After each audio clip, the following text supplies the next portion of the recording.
Good evening, everyone. My name is Richard Lewis Brown. Today is September the 16th, 2022. I'm doing a live Facebook Live. I'm going to do an interview tonight with one of Local 1000's members. His name is Woodrow Sanders III. And so he's going to be doing a Zoom with me on this podcast, and I'm going to be answering his questions. And I haven't done a video on Friday in a long time, so if you're at home and you're relaxing, we're going to have some fun tonight. We're going to talk about things that people don't like to talk about. And the questions that I will be asked, I have not been given ahead of time. So this is an unscripted, unedited, unrehearsed podcast with Woodrow Sanders III. Again, my name is Richard Lewis Brown. Today is September 16th, 2022. You know, we talked about a lot of different things over the last few weeks. As everyone knows, Local 1000 is trying to kick me out of the union. There are certain Local 1000 leaders who want to remove me from my presidency. And so they filed these, as I say, meritless HR 1 allegations against me. Annika Walls did. Annika Walls is the VP of Organizing Representation. She's made these claims against me, claims that I put up on Facebook weeks ago for people to read. The claims are meritless. I can't talk about the HR 1 proceeding. Can't talk about that, but I can tell you that everything that I'm being accused of, whether it's through the HR 1 or through the lawsuit that DLC President 744 Billy Hall has filed on me at the Sacramento Superior Court, Department 27, all these claims are false. And I want people to know that. And I've been asking people, hello, and I've been asking people to talk to their coworkers. You can still contact me at 408-207-2339. I need your help. I need your support, not just financially, but I also need other help. And I'm going to say it again. I need your help. 408-207-2339. That's 408-207-2339. Tonight is Friday night. Hopefully you're relaxing. You had a good week. And I'm going to call tonight the truth. In fact, let's call it the whole truth. Because all these emails that you've been getting since February the 27th of this year, all those emails are propaganda emails. Propaganda emails to convince you that what Local 1000 is doing against me is the truth. That they're justified in trying to remove me from office, and they're not. The truth is, and the whole truth is, we have some Local 1000 leaders who are nothing but self-righteous hypocrites. They don't respect the voters. The voters voted for the president, and with that vote for the president has powers given to her or him through the policy-bound bylaws.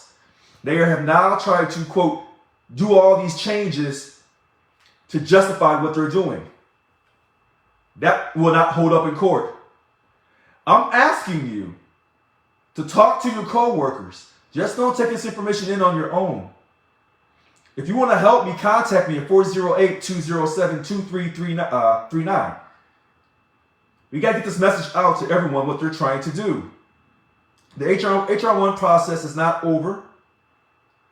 And thank you for praying for me and for hoping for me, but we got to put hope into action. I've asked people, have you called the MRC 866-471-7348? Have you called them repeatedly? Did you get the name of the person you talked to? Can you document how many times you called the MRC? I believe you that no one believes them. And that's why I tell you the whole truth. But you got to keep contacting the MRC, Member Resource Center. 866-471-7348. Get the name of the person you're talking to. Have you contacted your DLC president to say, do not remove my president from the union? And that his powers should be restored back to him. Have you done this? Do you have the email to show this? Do you have the email telling your DLC president to not kick me out of the union, to respect the voters' voices through their voting. Have you done that? Did you CC me on that email? Now, I know you're saying, ooh, that puts me in a hot spot. If you truly care about this union, if you truly care about getting a 21% pay increase across the board for everyone equally along with GOP and COLA and getting your dignity put into the contract that's not controlled by Cal HR, if you care about these things, this is the simplest thing you can do. Send an email to your DLC president. Don't remove the president, Richard Lewis Brown. Give him his powers back. We don't agree with this, quote, illegally created chair position. You see, I put my emails up and I talk to the board and to Local 1000. I put them up for you so you can see that I'm not asking you to do something I won't do myself. Let me say that for you again. A real leader will do the work. Thank you. A real leader will do the work and they'll show you what they've done. So that when they ask you to do it, they're not being a hypocrite.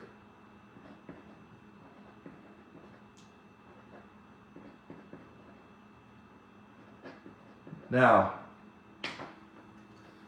many of you did try to email Gavin Newsom. Every time you email Local 1000 or you email Gavin Newsom, you got to CC me in that email so I can have copies of it. You have to do this. I heard that some of you have filed HR1s. Did you send me a copy of the HR1 you filed against whoever for Local 1000? You say what? We can file HR1s against the 3 vice presidents or against Billy Hall or anyone in the union? Yes, you can. I thought everyone knew that. Let me say it for you again. You can file an HR1 if you choose to. They filed an HR1 against me.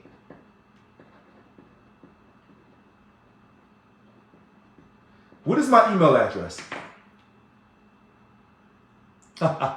Double feature week. Thank you. Richard.brown7437@yahoo.com. I'll say it for you again. Richard.brown7437@yahoo.com. Richard.brown7437@yahoo.com.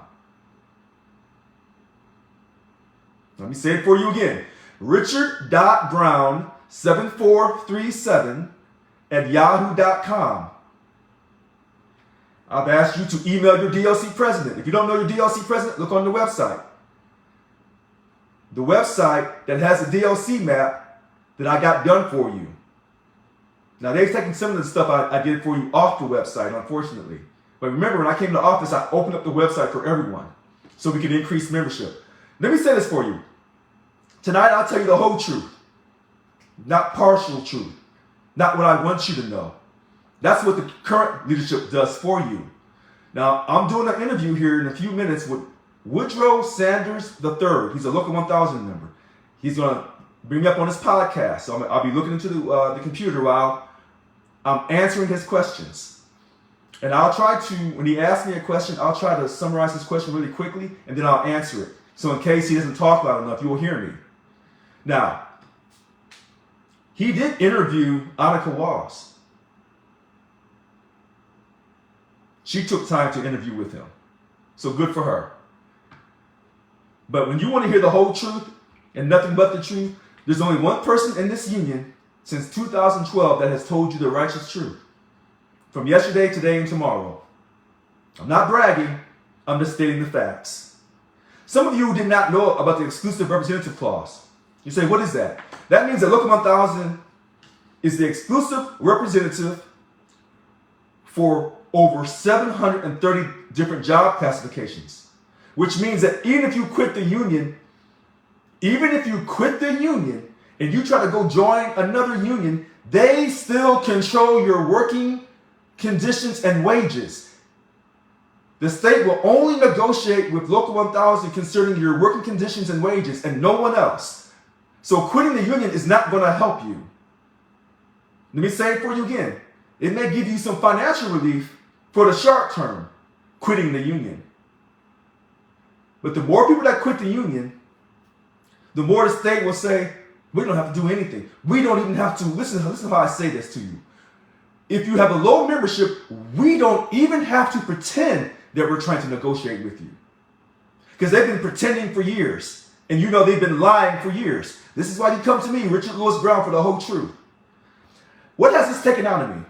A lot. A lot. People say they support me and then they fold on me. Some people who I made job stewards, people I did things for, some of them say, Richard, I can't do it anymore. I'm just worn out. Let me say this to you. I'm tired too. And I knew this journey would not be easy. And anyone who thinks that they're tired now, how do you think a strike will go? A strike is about endurance. A strike is about your ability to endure, to sacrifice. You don't hear these so-called Local 1000 leaders talking about going on strike. Someone brought about the strike fund. Remember I said we're trying to raise between 20 to 25 million for a strike fund? But we need a lot more than that. And I knew how to raise a lot more money. I always knew. They don't talk to you about these things because they don't have any intention on ever going on strike. If they even take a strike vote, it's just a pretend to make you think that they're working for you, but they're not. We've taken 2 strike votes in the past and never went on strike. The railroad across America, the railroad industry, they were going on strike.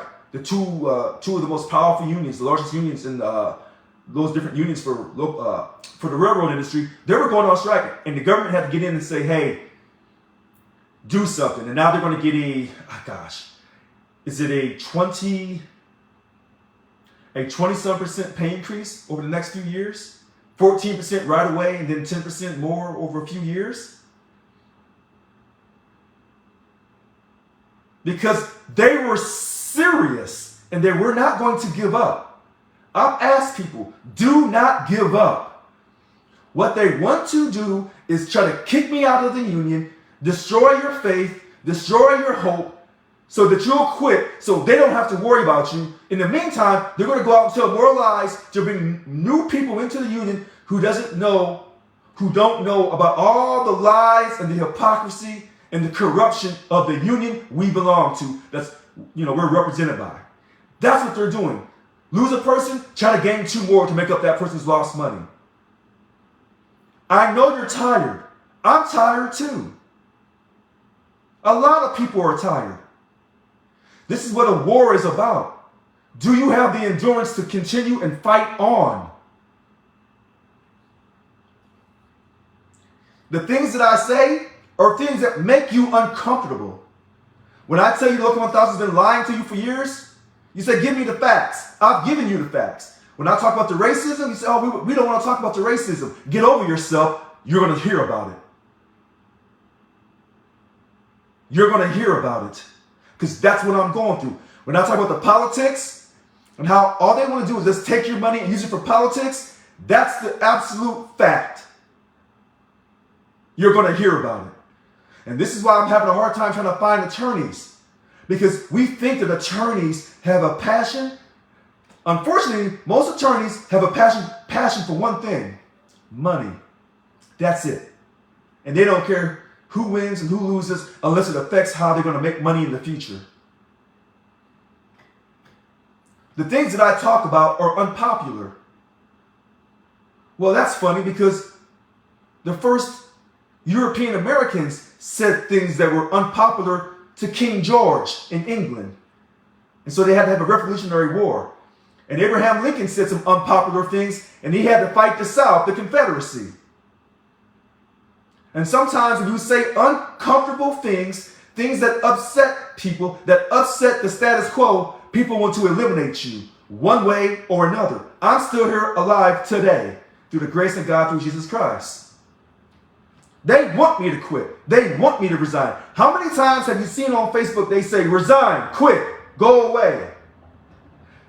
See, that's talking in code for go back to Africa. Not everyone that says resign and quit means to go back to, means that they want me to go back to Africa. But some people, when they say, we want you to resign, we don't like you, they don't want me here in this country. You say, well, that's going a little bit, to the extreme. No, I'm not going to the extreme. I said some people. I didn't say everyone. I said some people. And that's why they put up those racist cartoon characters on Facebook, to see if they could get sympathy Remember when they told me to suck a dick? Or did you forget? That's clear-cut racism, sexism, homophobic statement. When they told me to suck a dick, DLC 786 President Teresa Taylor. Did anyone file an HR 1 against her? Did anyone have an uproar against her? And when I told you, as a black man in this country, and don't tell me you don't see color, because the first thing you see when you walk into me is my color. Because that's the way we've been conditioned in this country. If I had told a white woman to suck a dick, do you think I'd still be working for the state of California? You already know the answer to that. No one made a move on that board of directors. They sat there and smiled because they thought the same way, except Teresa Taylor had the courage of her convictions or her white privilege to say how she felt. And she said that all of DLC 786 says RLB can suck a dick. And her daughter, the person she brought onto earth, told me I could eat a dick. But they don't want to talk about those things. And then we talk about the financial spending of this union. And they want to say that I'm the one that spent money wrong. And then it's agreed to a total agreement that gives you crumbs. After the membership told them in 2 different surveys, don't go for it. They don't respect you because they don't respect themselves, because the truth of God is not in them, because that's not how God created them to be, to act. You say, well, Richard, that sounds kind of self-righteous for you to say that. I'll take the criticism. I'll take the criticism. Any of these so-called Local 1000 leaders ever want to get on video to talk about these issues with me? No, they're too scared because the truth is not in them. It's just not. They can send out emails 3 to 4 times a week telling you what they're doing. They're going to work sites. All they're doing is lying to you. All they want is your money. They don't respect you. When you ask them to grieve their cases, they don't grieve your cases for you. No, they don't. When you ask to be a job steward, you have to go put on a waiting list so they can decide if you're the right type of person. I said everyone should be a job steward if you're represented by Local 1000. Everyone should be a job steward. But they don't want everyone to be a job steward. They don't want to make things equal because that is what they believe is the right thing to do. No equality in this union. They'll tell you they are staunch Democrats and they believe in social justice. However, when it comes down to it, it's all a lie. They're hypocrites. They are 1,000% hypocritical in their actions, in their words, and how they treat you. Not all Local 1000 leadership, but some of them. They know who they are. They know who they are. And they're trying to build this gigantic fog of pollution to run me out of the union. Again, have you emailed your DOC president? Have you emailed your bunk chair and told them, do not remove this president, give him his powers back. Let him do his job that he was voted to do. Oh, but by the way, because he's a black man, you don't want him to do that. Because there's a possibility you're racist. And when they tell you, oh, we had a former president that was black, she did what she was told to do. She did what she was told to do. She never fought the status quo. I'm not trying to speak negative about her. I'm just telling you the facts. These are the facts, since people want to get caught on these facts. Everybody has facts. But unless you have the whole story, you cannot make an informed decision without all the facts. Or you can make an informed decision with the facts that you want to go by. But those are not facts. Those are opinions.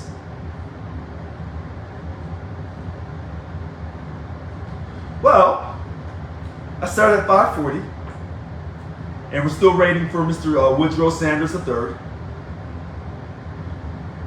He's going to ask me questions. I have no idea what he's going to ask me. I told you he had spoke to Annika Walls, I guess, a few weeks ago. And so I'm excited to talk to him, to hear what he has to say. I don't script my interviews or anything like that. I just tell the truth. So I don't necessarily have to be scripted. There's a board meeting coming up. Did you ask your DLC president for the board agenda? Did you email him? Did you CC me on the email and ask him for the board agenda? Or do you even know there's a board meeting coming up? Oh, let me guess. He or she hasn't even told you. They don't want you to know. They don't want you to watch. If they put something up on Facebook, it's only what they want you to see. They're not going to put up everything. Because if they put up everything, you'll catch them in their lies. More than normal.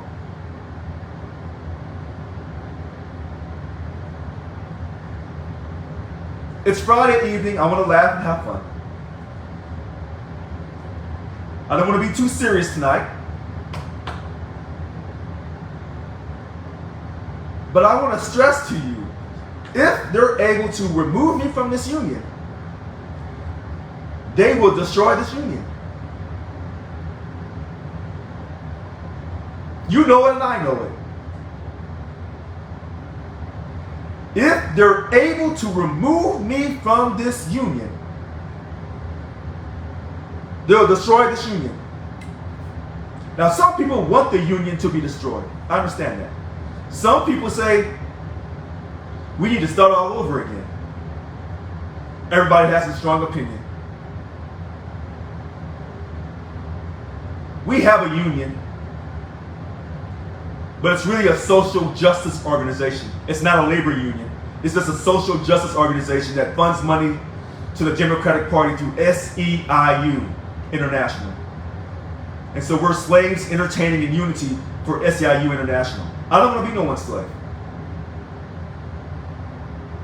My ancestors came over here as enslaved Africans. So no, I'm not trying to be a slave. I'm not trying to be an indentured servant. This is supposed to be the land of the free. Well, for some people, it's the land of the free. So I say things that you don't want to hear. And I'm not trying to bash the Democratic Party. I'm not bashing the Republican Party. I'm telling you, these two major parties have you dazed and confused. Both parties argue with one another and they separate us out. In the meantime, they got their money. They're not worried about health care. They're not worried about the cost of health care going up. They're not worried about putting your kids through college. They don't have those worries. Republicans and Democrats, you have those worries. You have those concerns. That is not even on their agenda. The only thing that's on their agenda is where they're eating out at and how much money can they get from all their shares in a corporation, Democrat or Republican. This idea of the gun laws, the abortion and all that, that's just to keep confusion going. This is about money. This is about money. And they don't want you to get a 20% pay increase. They want to keep you as a slave, living check to check, a livable wage. That is what that means. I always get asked this question. Richard, what's in it for you? There's nothing in this for me. I'm here to serve you. I don't have a personal vendetta. I don't have some type of, secret agenda. I'm not power hungry. I'm trying to get you paid money. Period. And get you dignity in the workplace, absent of management abuse. It's just that fast. It's just that simple. It doesn't take 2 or 3 hours to talk about this. Money and respect. Money and respect.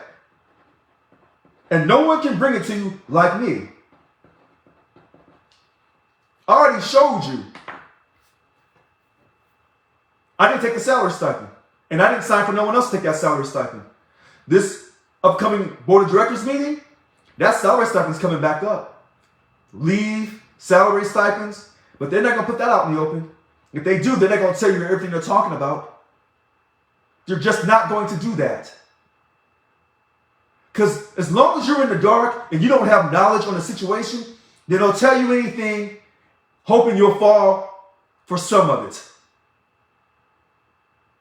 This has gone on for too long. They've told you that I tried to delay the HR 1 and the lawsuit. That's an absolute lie. I wanted that HR 1 out in the open. They didn't want to do that. All of this will come out. I promise you this. All of this will come out. And all these lies that Annika Walls has been saying, her duplicitous character, she couldn't tell the truth, and the truth walked up to her and said, hey, here's $1 million. And a lot of you know this about her. She's a wonderful person, but she's a complete liar and fraud. I'm not trying to sound mean. I'm not trying to, defame or make accusations. I'm telling you a fact. She cannot tell the truth. She's lied to you over and over and over again. You call on her calls on Tuesday night. What do you really learn from her? You don't learn anything. And she'll never tell you anything because she's too insecure to tell you anything because she doesn't know anything herself. But look at the people she associates herself with. That'll tell you a lot. She'll never tell you anything. She flim-flams. She turns her hair around. Please. She may run that con game on some men, but women, you know what I'm talking about. I said it tonight on Friday night. People, but she's not the only liar. There are other liars in this union. You've never caught me in a lie because I'm not telling you no lies. And you know I don't tell you lies because sometimes I upset you too much. I'm like your crazy uncle, your crazy daddy. The boy down the street that people talk about. Oh, he's so crazy. But when it's showtime and you need a friend to come get you, hey, Rich, I kind of need your help. I know you need my help. Now, some people say that people don't have two faces, they have five. All right. When they told you they had to go over to Norway, no, they didn't. Some people got tricked in going to Norway. Some of our leaders got tricked into it.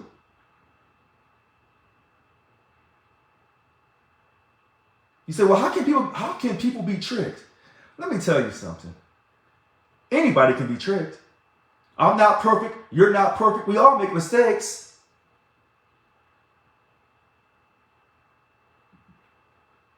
So this is what is happening with our union because of their desire to remove me. And like I told you before, they were already trying to remove me from the day they announced on May 24th, 2021 that I had won the election. Yeah, I see that.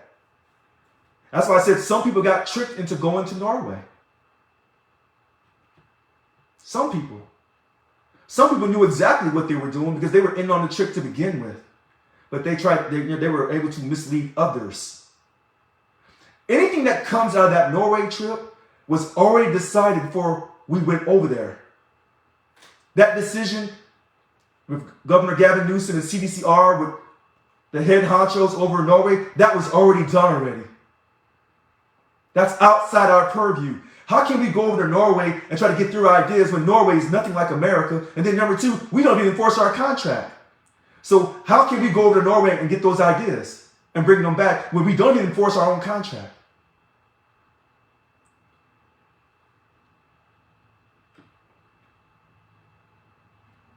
There's no way. Now, we got some good people on the board of directors.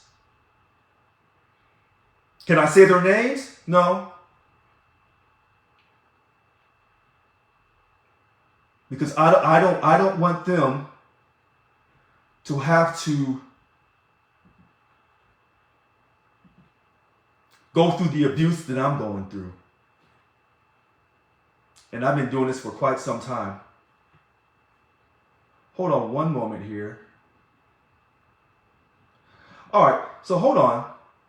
For some reason, I've lost my internet connection. So hold on, bear with me. Bear with me.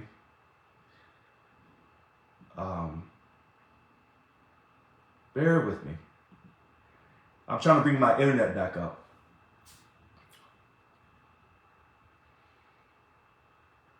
All right, so it says I have my Wi-Fi back. All right, so give me one moment here. Forgive me. I'm trying to do two things at once. All right, so give me one moment.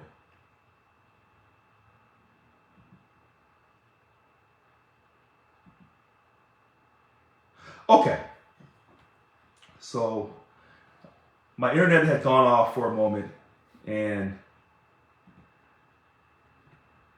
I'm getting ready to start this interview with Woodrow Sanders III here in a few minutes. And I want to thank people for coming on this evening. I know it's Friday night. Hopefully you're having a good time, with your family, your spouse, your kids. I know people have lives. I hear that every day. I have a life, Richard. I can't do this all the time. So, Woodrow Sanders III is a Local 1000 member. He interviewed Annika Walls, I guess, a couple weeks ago, I imagine. And he reached out to me and said, hey, can I do an interview with you? And I said, sure. So, Woodrow Sanders III is a Local 1000 member. That's what he tells me. And so, I'm going to go on his podcast here.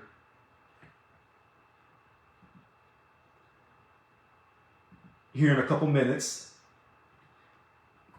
And when he asks me questions,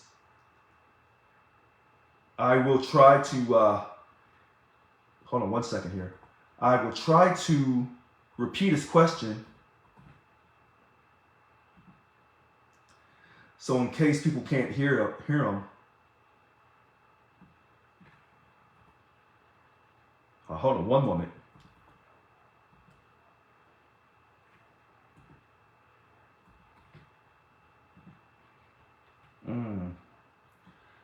All right, hold on.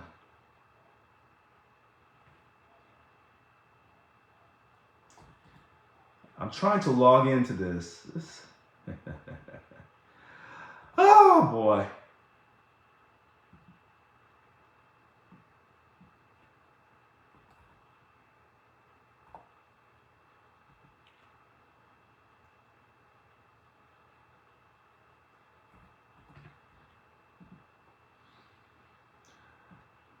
All right, for some reason, it's not letting me.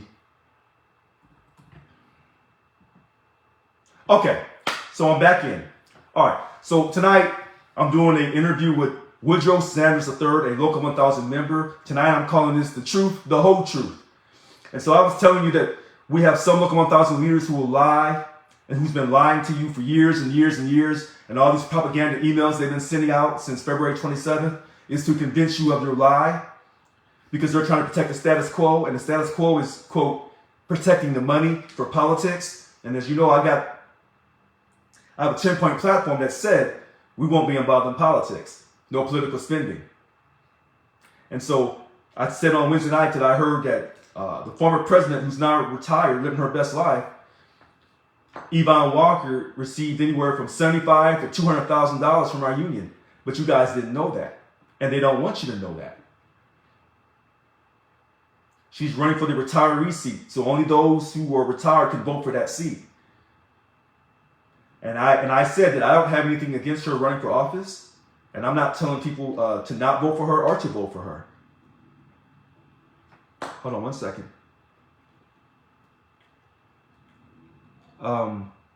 Okay, yeah. So I see the comment. Yeah, I understand what you were saying. So when we're talking about people having, quote, two-face or quote, 5 faces because they don't tell the truth, we're not talking about people on the comment thread. We're talking about there are some Local 1000 leaders who lie, and they lie so well that they mislead others. And they are on the board of directors. And so I've asked people, did your DLC president send you the agenda for next week, September 23rd to the 25th? Did you ask your DLC president to not remove me from my position as president and give me my powers back? Do you have the email to show that? so you can send it to me. Because these DLC presidents say that they're speaking on behalf of their DLC, but they're not. And so, okay, so let me address this really quickly. Someone said that there's a possibility that Yvonne Walker still has great influence on this union. Are you ready for this answer? At 6:15, because 6 and 15 is 21. Yes, she does have great influence on this union. She was in the position of power for 13 straight years. So no, I'm not surprised by that. That's the truth. That's the truth. She still can make phone calls, which kind of makes you wonder, how does she feel about these people trying to force me out of office? Because she says she's trying to fight for retiree, trying to get to the CalPERS board as a retiree board member.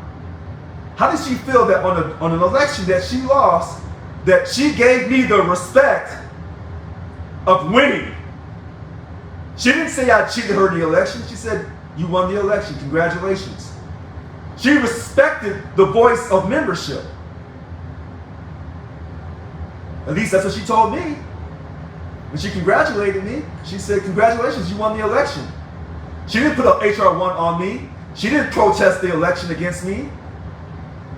There's so much more I want to say. There's so much more I want to say about this. But if the rumor is that she still is talking to different board members or whatever, okay, I don't know.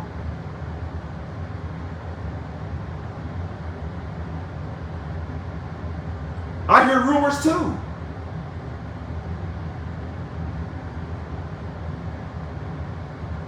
If they're successful in trying to remove me from the board and kick me out of the union, two separate issues.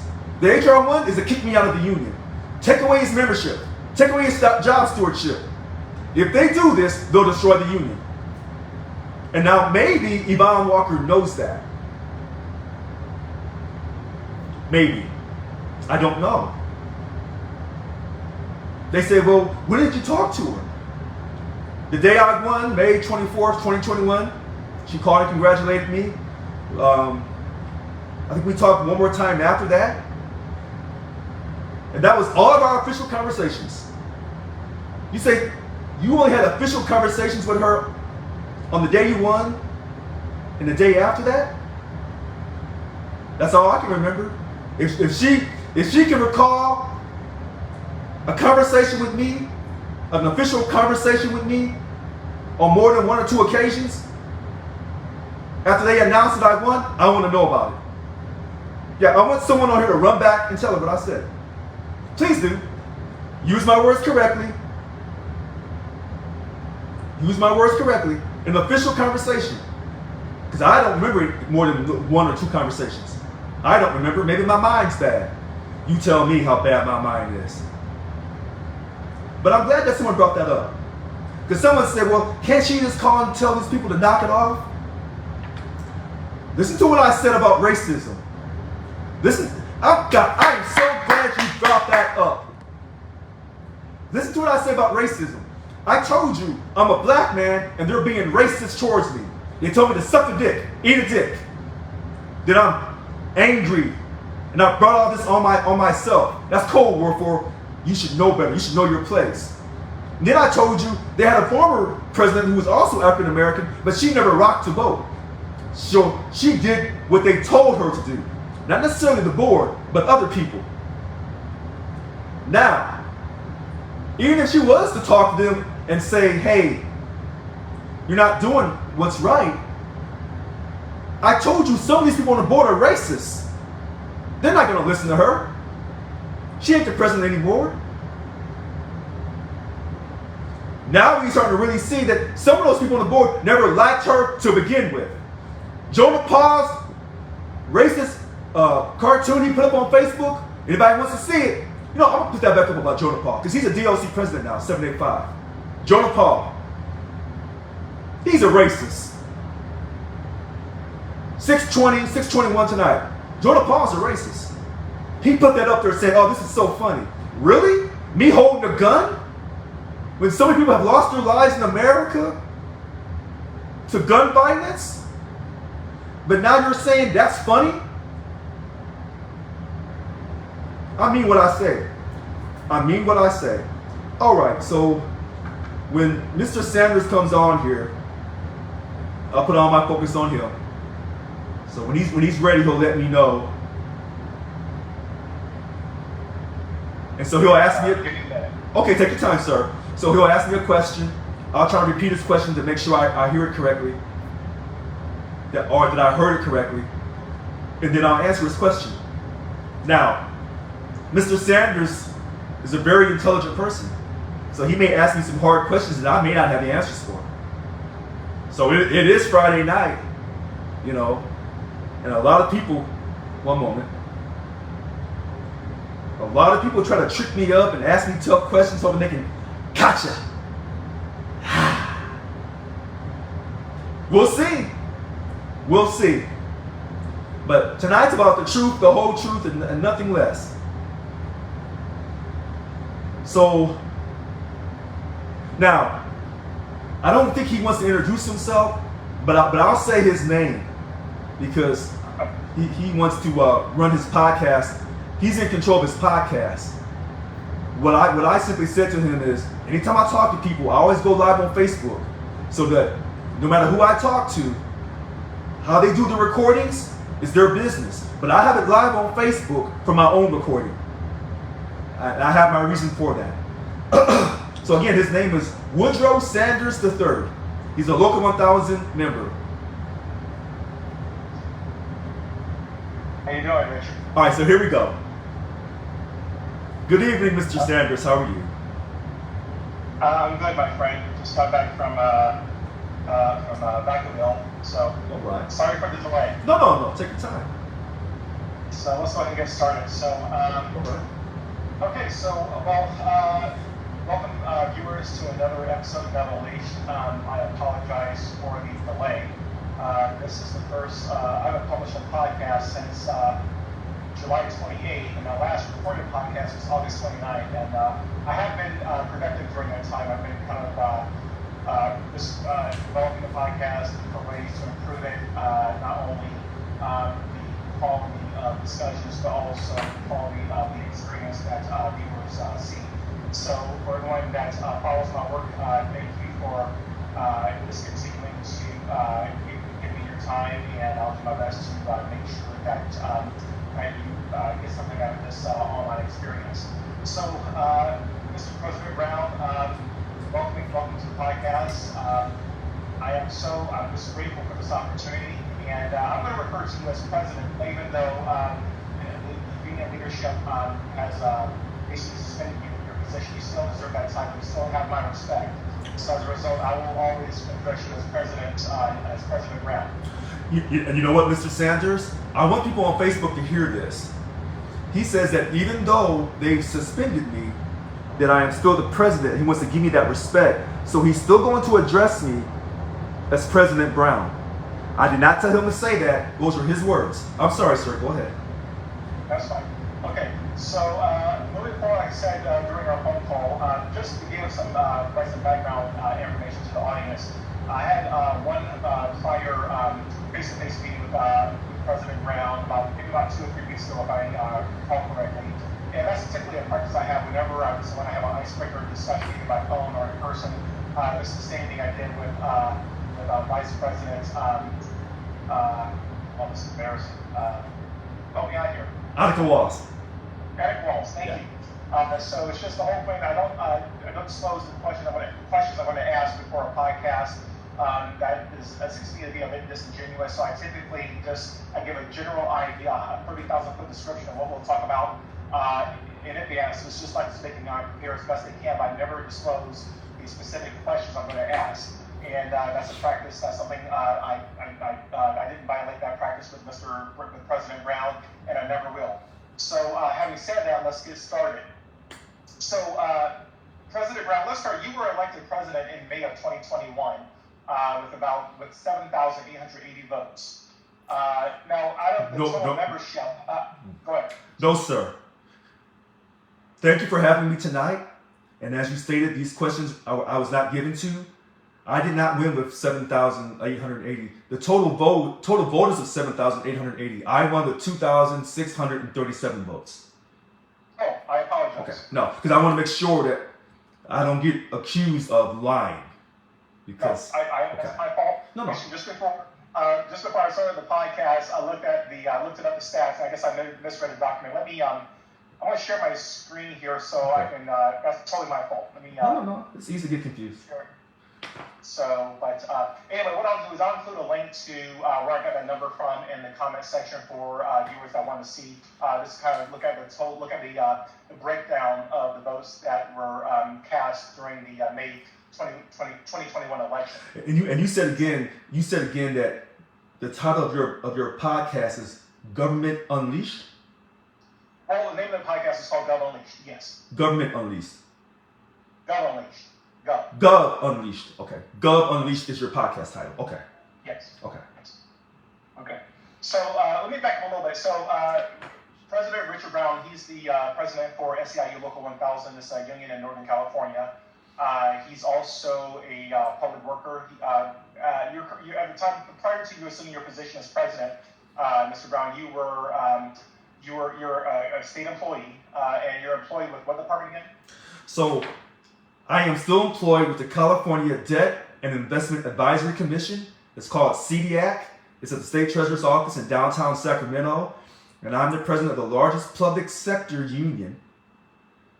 Let me rephrase that. I was elected to be the president of the largest public sector union for state employees in the state of California. Okay. Okay. Thank you for correcting me again. Okay. No. Because I have to answer kind of. There are people who are coming to watch this, who are going to try to use this podcast against me. So I have to have my answers kind of real sharp. Right. No, not for you, but for me. Yeah. No, I totally understand, and in the future I'll do a better job of due diligence. Right. Someone just put it, and someone just said that you're the president of all of California, and she's absolutely correct. So that's why I'll say it again. Local 1000, I was elected to be the president of in May of 21 of all of California, and we have people in Houston, Chicago, New York. Oh gosh, I think there's some in Washington and some in Hawaii. Okay. So I just want to put things in perspective, President Brown. So you mentioned just under 8,000 people voted in the election. How many total members are there in Local 1000? At the time of the May 2021 election, we had nearly 100,000 represented employees. They did not tell us the exact number, but I believe it's over 55,000 dues-paying members. Okay. Mm-hmm. Okay. And now both dues-paying and non-dues-paying members are eligible to vote? No. So currently, only dues-paying members by the policy file are eligible to vote in the election. Only dues-paying members. Okay. Yeah. Okay. So you won the vote with about roughly between 15 and 17% of the eligible voters. No, I won the election rounded 34%, between 33 and 34%. If you look at that ticker tape, I think it says 33. Gosh, I think it says 33.46 or something like that. Okay. Yeah. So. Okay, so about just over a third of the votes. Yes. Okay. Of a historic 5-candidate election for president. Historic. 5 people ran for office. Okay. Yeah. So how does that stat compare to prior elections for president? I mean, over the past, I would say, 10, 15 years. So I'm glad you asked that question. I'm sorry, I'm not to cut you off. He said, how does that stack up this past election with the prior elections? And we did a PowerPoint slide. Oh gosh, it was either November or December. It was historic because 5 people ran. And it was the highest voter turnout in years. I think the last time they had a high voter turnout was in 2011. So, some people say that the pandemic helped turn out the vote more. So this was a historic election. I think the second highest in the many years of Local 1000 since they started having elections in 2005. That was the first Local 1000 election. Local 1000 election. Yeah. Okay. So when you say that you have a mandate from your members to implement the agenda that you ran on? I would say, what is your definition of a mandate? Because people would argue and say, you didn't have a mandate, you barely won. I would say people wanted to believe in what I was saying. They liked my 10-point platform. And so they took a chance on voting for me, even though the perception was the former president who had won in 2008,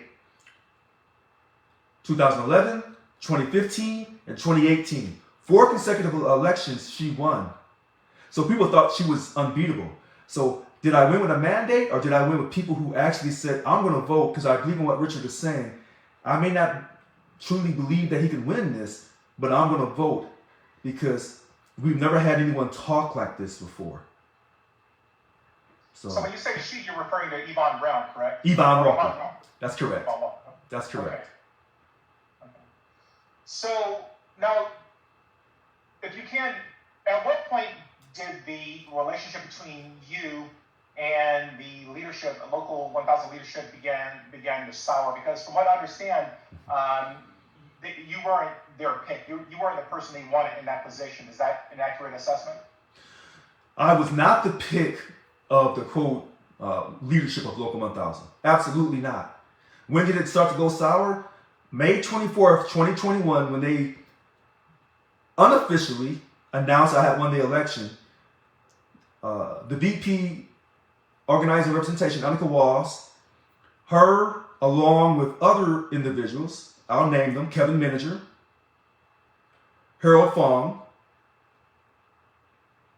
David Jimenez, who won the VP for Secretary Treasurer, and others part of the quote NTC group, Members for Transparency and Change. They started having telephone conferences that other members of the board actually went to, stating, we have to use the HR1 process to remove Richard from office. And then once we remove Richard, David, as the VP Secretary Treasurer, will take over, and then he'll bow out and allow Annika to be the president. That's that faction. The Yvonne Walker faction, her people, they had a splitting up. MTC also had a splitting up because Tony Owens, that was part of the MTC, he split up from them. And so Yvonne's group, they also split up. So some of Yvonne's supporters also wanted to remove me from office. And that's why they had the DLC 744 president, Billy Hall, file a lawsuit trying to, quote, make me honor their illegal board meeting October 16th and 17th, 2021 at the Sacramento Democratic headquarters, but also to kick me off the board. So the NTC group is trying to kick me out of the union, while the Billy Hall people, former Yvonne people, are trying to kick me off the board. So they both have a vested interest to remove me from the union so they can fight among themselves on who's going to run the union. Because the only thing they're worried about is protecting their own selfish interests. So when you said, to summarize this, when you said, when did this all happen? The day they announced it. Now, some people said they were already planning on this in case you won. But they didn't think that they'd have to go through with this.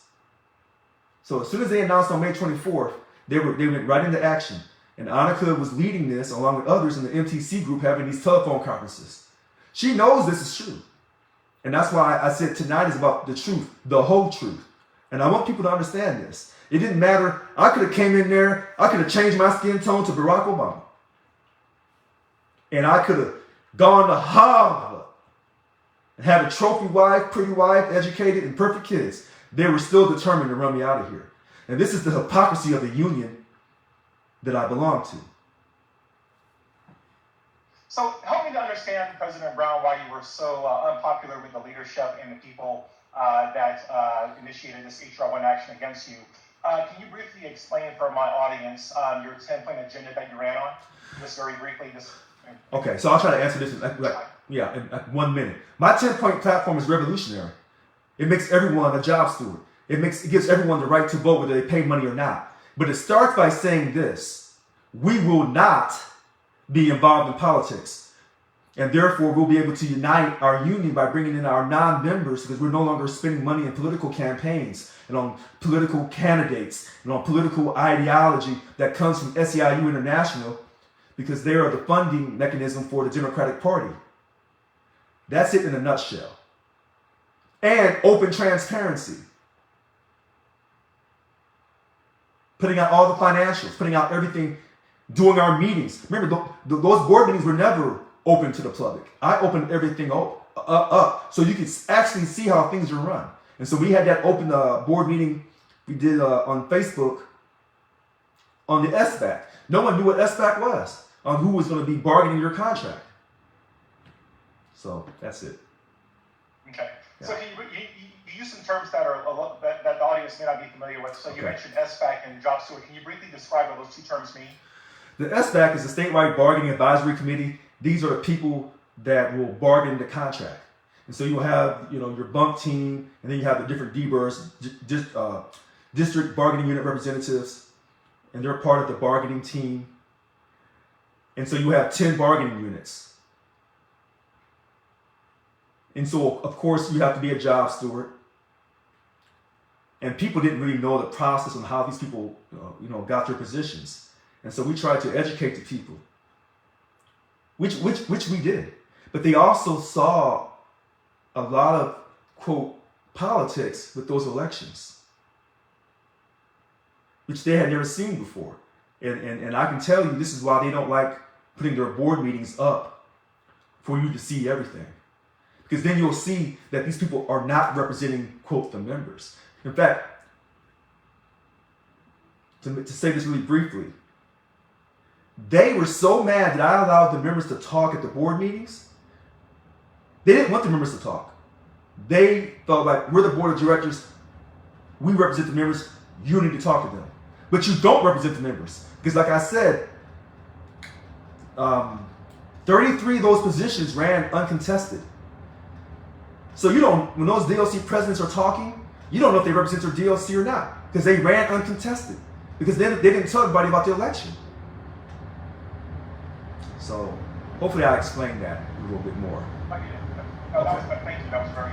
Because I'm trying to give you strong answers, because I know when you spoke to Annika Wall, she's not going to tell you anything.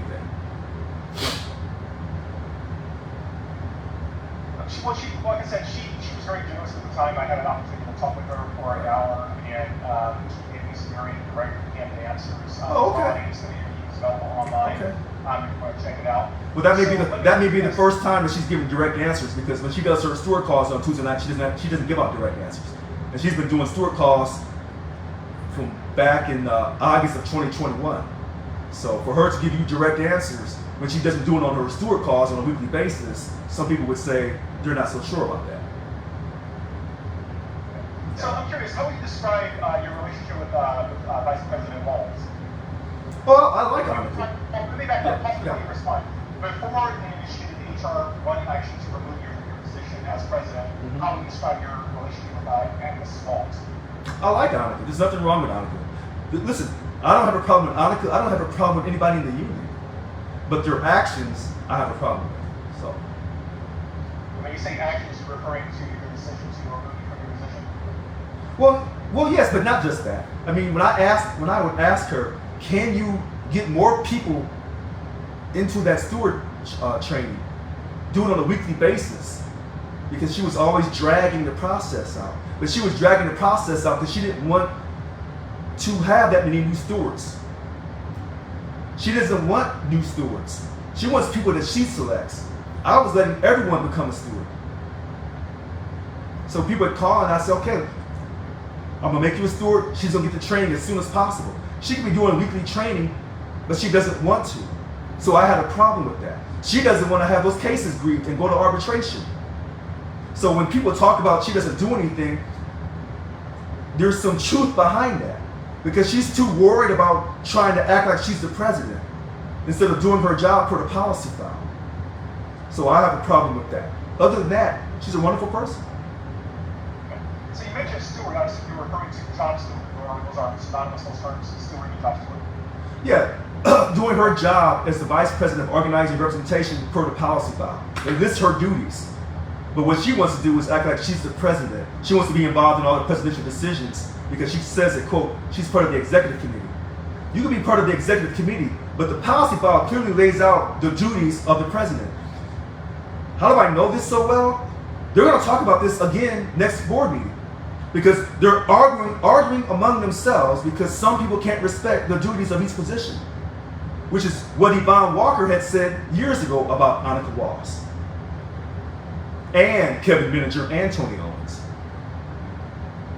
So let's back up a little bit. Can you briefly describe the role of a job steward? The role of a job steward is to represent a member if they're having problems with management. And so in our contract, it lays out all the things that we can grieve.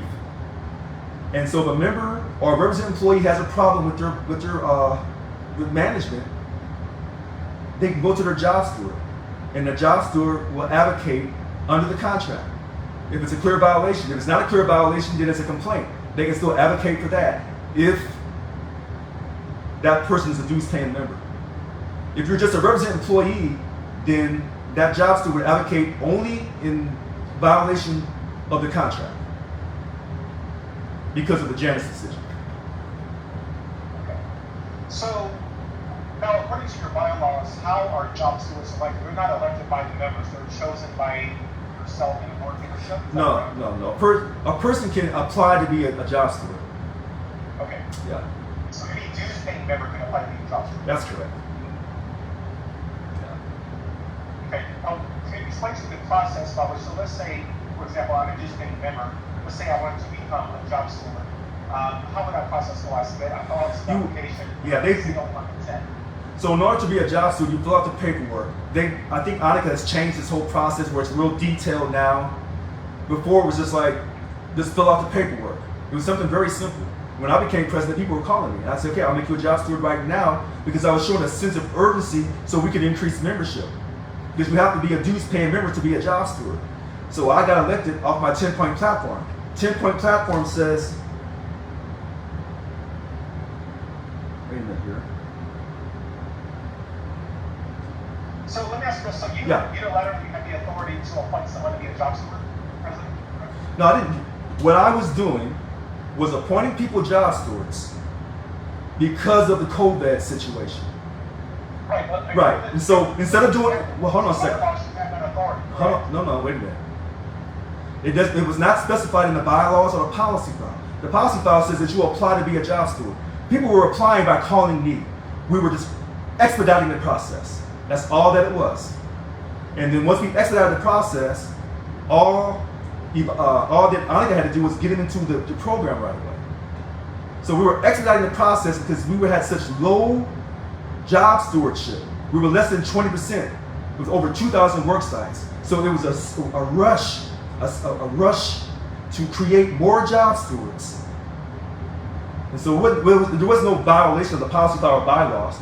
Instead of a person just filling out the paperwork and paperwork waiting for months at a time for someone to approve it, it got approved immediately. In fact, when the pandemic started and really kicked off in March of 2020, they stopped all job stewardship. So there were people who was actually going through all these months of training to be a job steward, and then they just got stopped.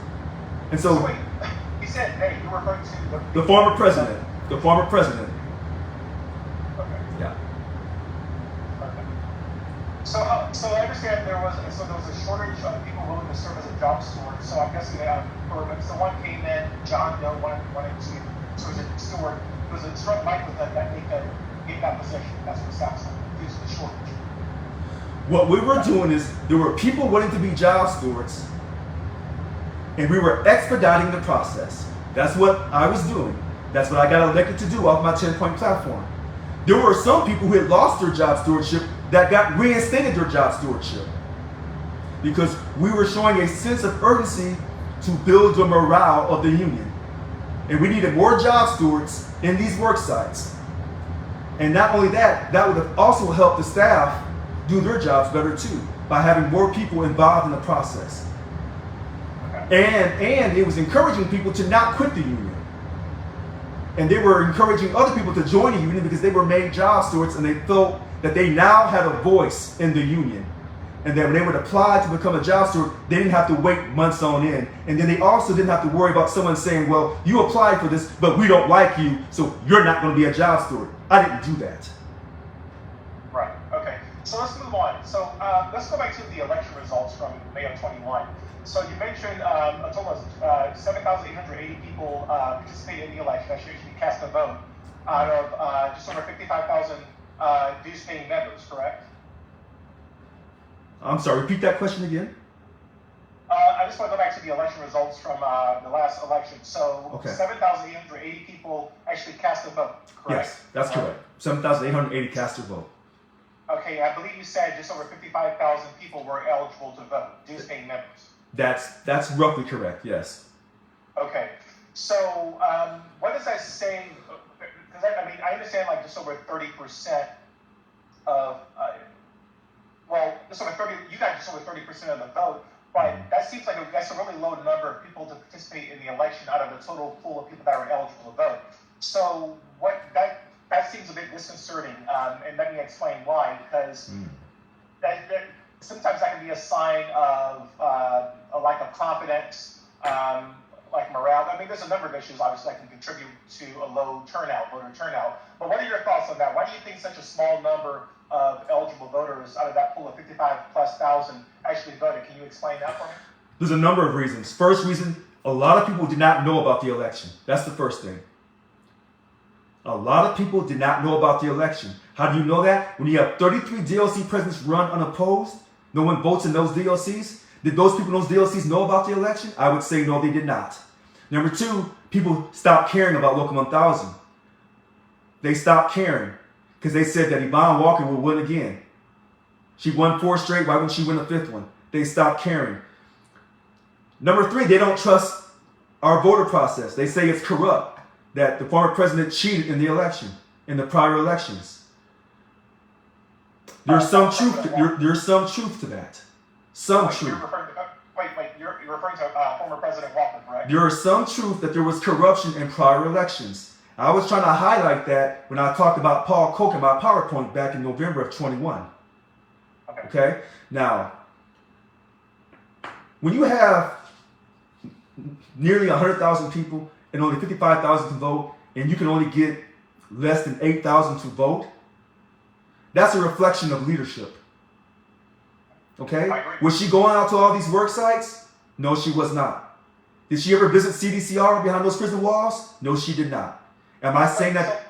Brown, let me interrupt. So when you say she, you're referring to Yvonne Walker. That's correct. So when I say prior leadership, who is the face of the union? Your president. Not no DLC president, not no chair of no board that's illegally created. The face of a union is your president, period. You mentioned DLC. Can you explain the role of a DLC president for me? A DLC president runs their certain area.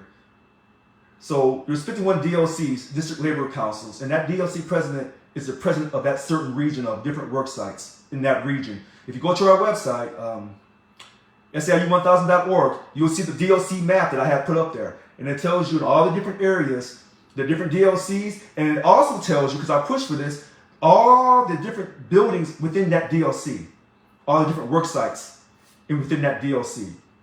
And so there's 51 DLC presidents, they're in charge of each DLC. Okay, so let's go back to your claim about that members were not aware of the election. How is that? So how do you guys go about communicating that information? Because, I mean, can you explain how that process is announced and how people go about learning about the election? So I understand there's roughly 234 departments, state departments in California.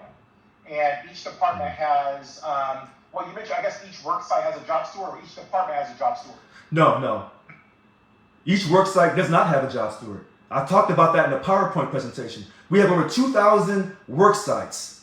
You said over 200 agencies. We have over 2,000 work sites.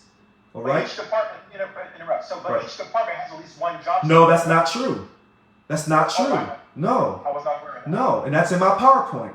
See, this is why they're trying to run me out of the union. I was educating people in all this, and all those PowerPoints should still be up on the Local 1000 website, but they probably removed them because they don't want you knowing these answers. You can go to my website, createexcellence7437.com.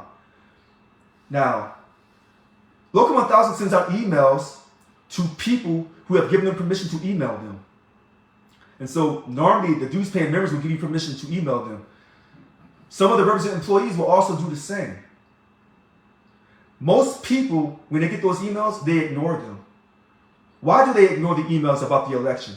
Because they say a certain percentage of Local 1000 represented employees, they state, this union does not care about me. They don't enforce the contract. They won't grieve my grievances. They won't take it up to arbitration. We get sorry pay increases that don't amount to anything. We're paying a 3.5% OPEB deduction that we should have never agreed to. We should have never agreed to that. It was a guaranteed right unless you bargain it away. You've let furloughs and POPs destroy us. We can't keep up with the rate of inflation. And we're supporting politics that I don't believe in. Period. So people say, why should I be involved to be a dues paying member? And if I am a dues paying member, my vote won't count anyway because we have a corrupt voting system within Local 1000. That's how people feel, a certain percentage of them. And that's why you have a low voter turnout. Okay, so briefly you mentioned PLP. Can you explain that term? Right. So the PLP is when we voluntarily, while under a signed contract, decide to give up our money. We did that once in the 2010 contract. We decided to voluntarily, in order to get that that contract signed, give up 1 day PLP. While under that signed contract, personal leave program, PLP, while under that signed contract from 2010 to 2013, in 2012, we voted again to give up 1 day, the 2012 PLP. Now recently, the bunk team, along with the president, agreed to give up 2 days, not 1 day, like in 2010 and 2012, but 2 days of PLP for 2 straight fiscal years because of the pandemic. And then the second year, Governor Gavin Newsom cut that off. He canceled the second year. So that's different. You are voluntarily giving up your money to a Democratic governor. But with a Republican governor, he furloughed you because you would not voluntarily, because of political reasons, give up your money to a Republican, but you will for a Democrat. Because that's SEIU International being involved. So you're validating what I'm saying about us being a financial aqueduct for the Democratic Party when we have people in our union who are non-Democrats. Okay? And this is why I talk so strong, and this is why some of these so-called Local 1000 leaders don't want to talk to me.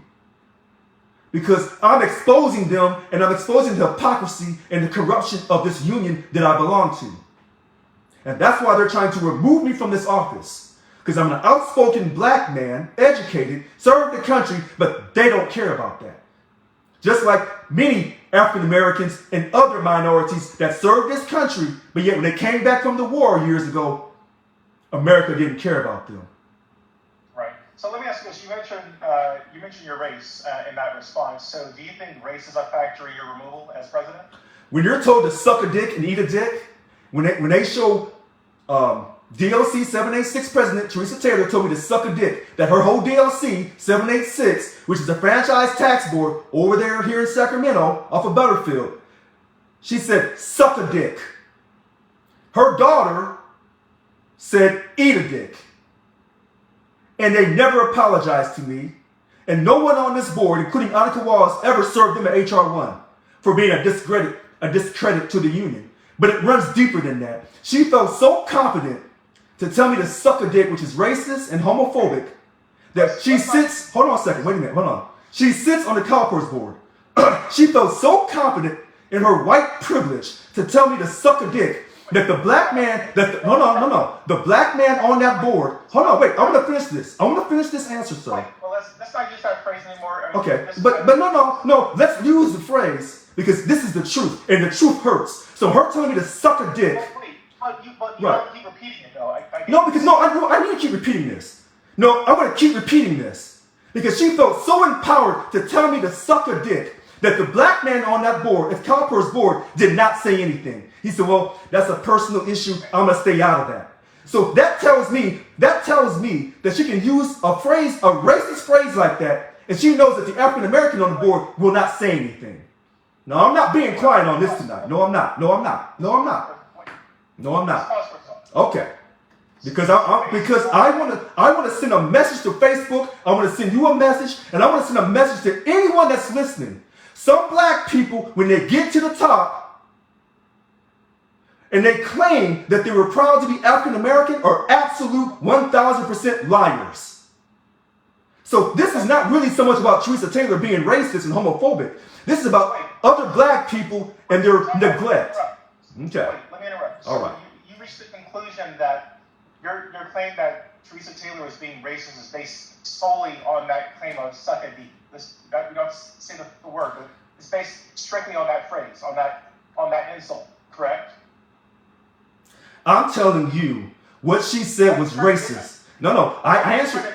Right. Just trying to understand your reasoning. So why you feel that she was being racist? I mean, I don't have to listen. I told you. Wait, I'm just trying to understand. I understand that telling them to do that is inappropriate. Mm-hmm. Is unprofessional. So I mean, that's offensive. I get that, but I'm just trying to understand why you felt that inappropriate remark. So you based solely on that remark, you felt she was being a racist? Yes, I do.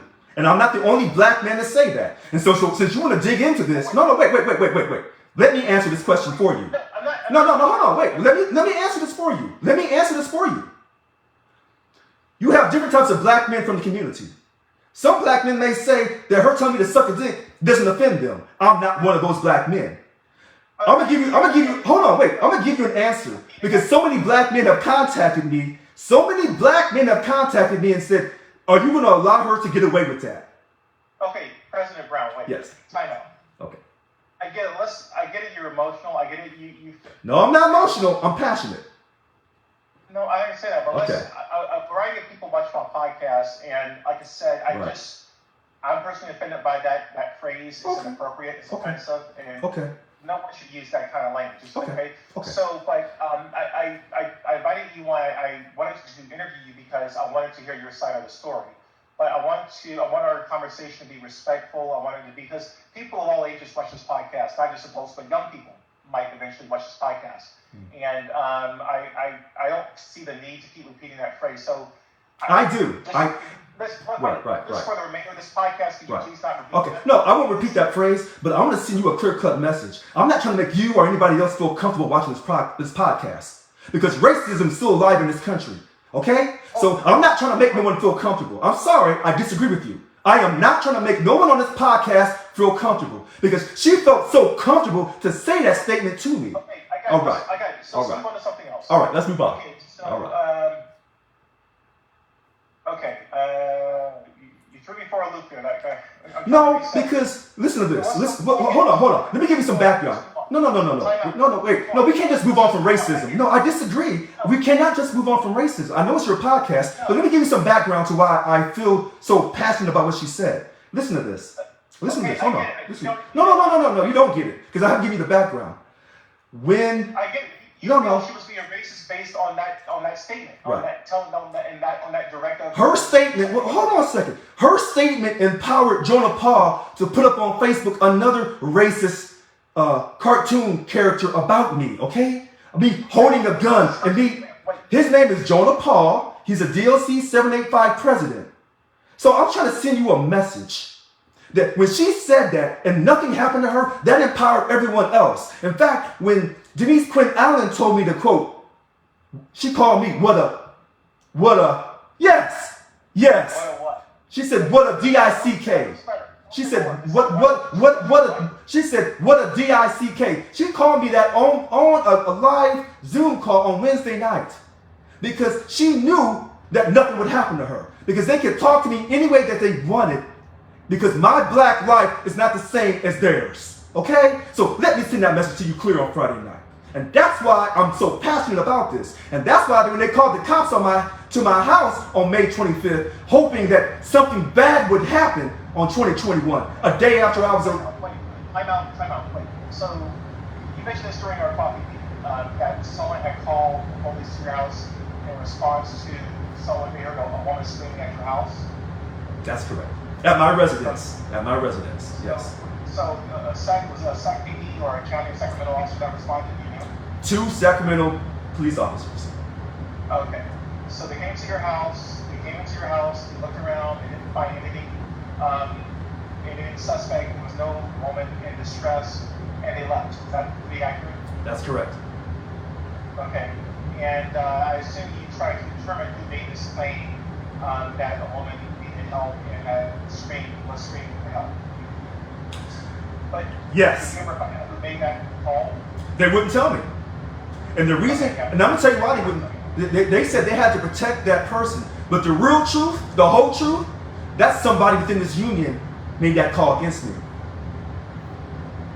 Okay. Okay. So from my audience, President Brown had mentioned during our initial meeting at a coffee shop that someone had called. This was how many days after the election in 2021? The next day. Oh, the day after. Yeah, the 25th. Okay, so the day after someone called and reported that someone at your residence was screaming. A woman at my residence was screaming. And the reason why I say that with such emphasis. See, I had an uncle back in my family that was lynched. Okay? July 10th, 1897. How many black men have lost their lives off an allegation that there's a woman involved? Too many. Okay? So my uncle lost his life and I could have lost mine. But the cops didn't stereotype me. They were respectful to me. I was respectful to them.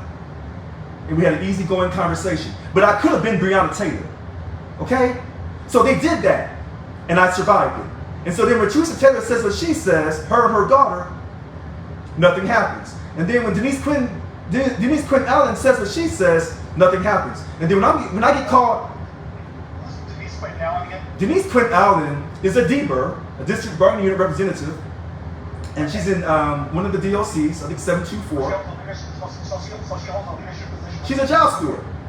Okay. But the fact is, whether she's a job steward or not, for her to call me, quote, what a DICK on a live Zoom call is wrong. And then I was called an MF by Monica Blancarty a few months later. So when you ask me... Okay, so MF you're referring to MoPo? You want me to clean it up? I'm trying. Okay. I just want to be clear on what it was. What I'm simply trying to illustrate to you is black men in this country, when we stand up and fight injustice, they come for us. I can respect that because we're normally 9 times out of 10 we're fighting for other black people. Okay. In my case, it's different. I've gone too far. I'm fighting for white people. Okay? I'm fighting for white people. And they're not going to have that. They don't want me to be fighting for white people because if I'm fighting for white people, of course I'm black, and I'm fighting for minorities all in the same hand, you say, well, who the hell is this guy?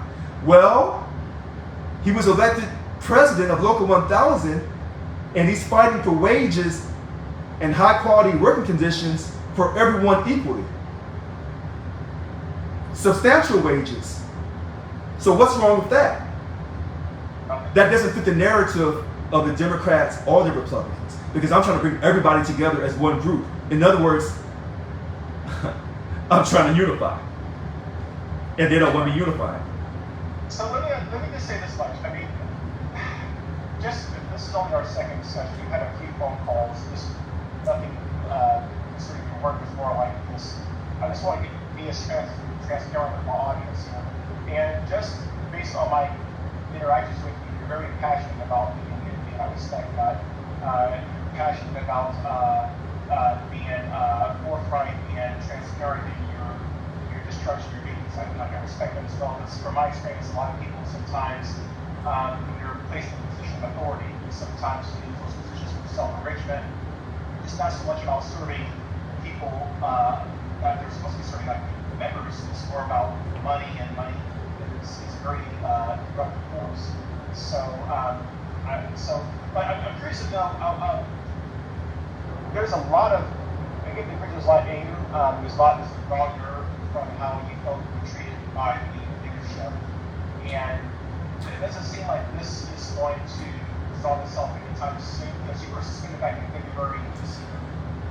Here we're in midway in September. Now, understand this. Tell me, so where are we at in the HR1 process as far as your efforts to? Listen, I don't know when the I do not know when the HR1 process will end.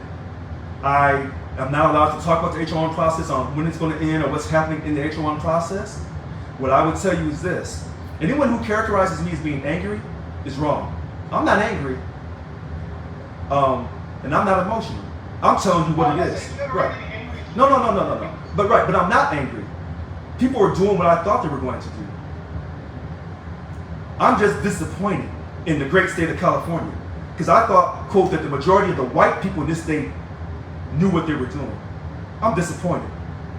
And so, What do you mean by that? and what I mean by that is, in the state of Missouri, I wouldn't have a chance to do anything. Period. Why is Racism. And that's my beloved state, my home state. But here in California, people are much different.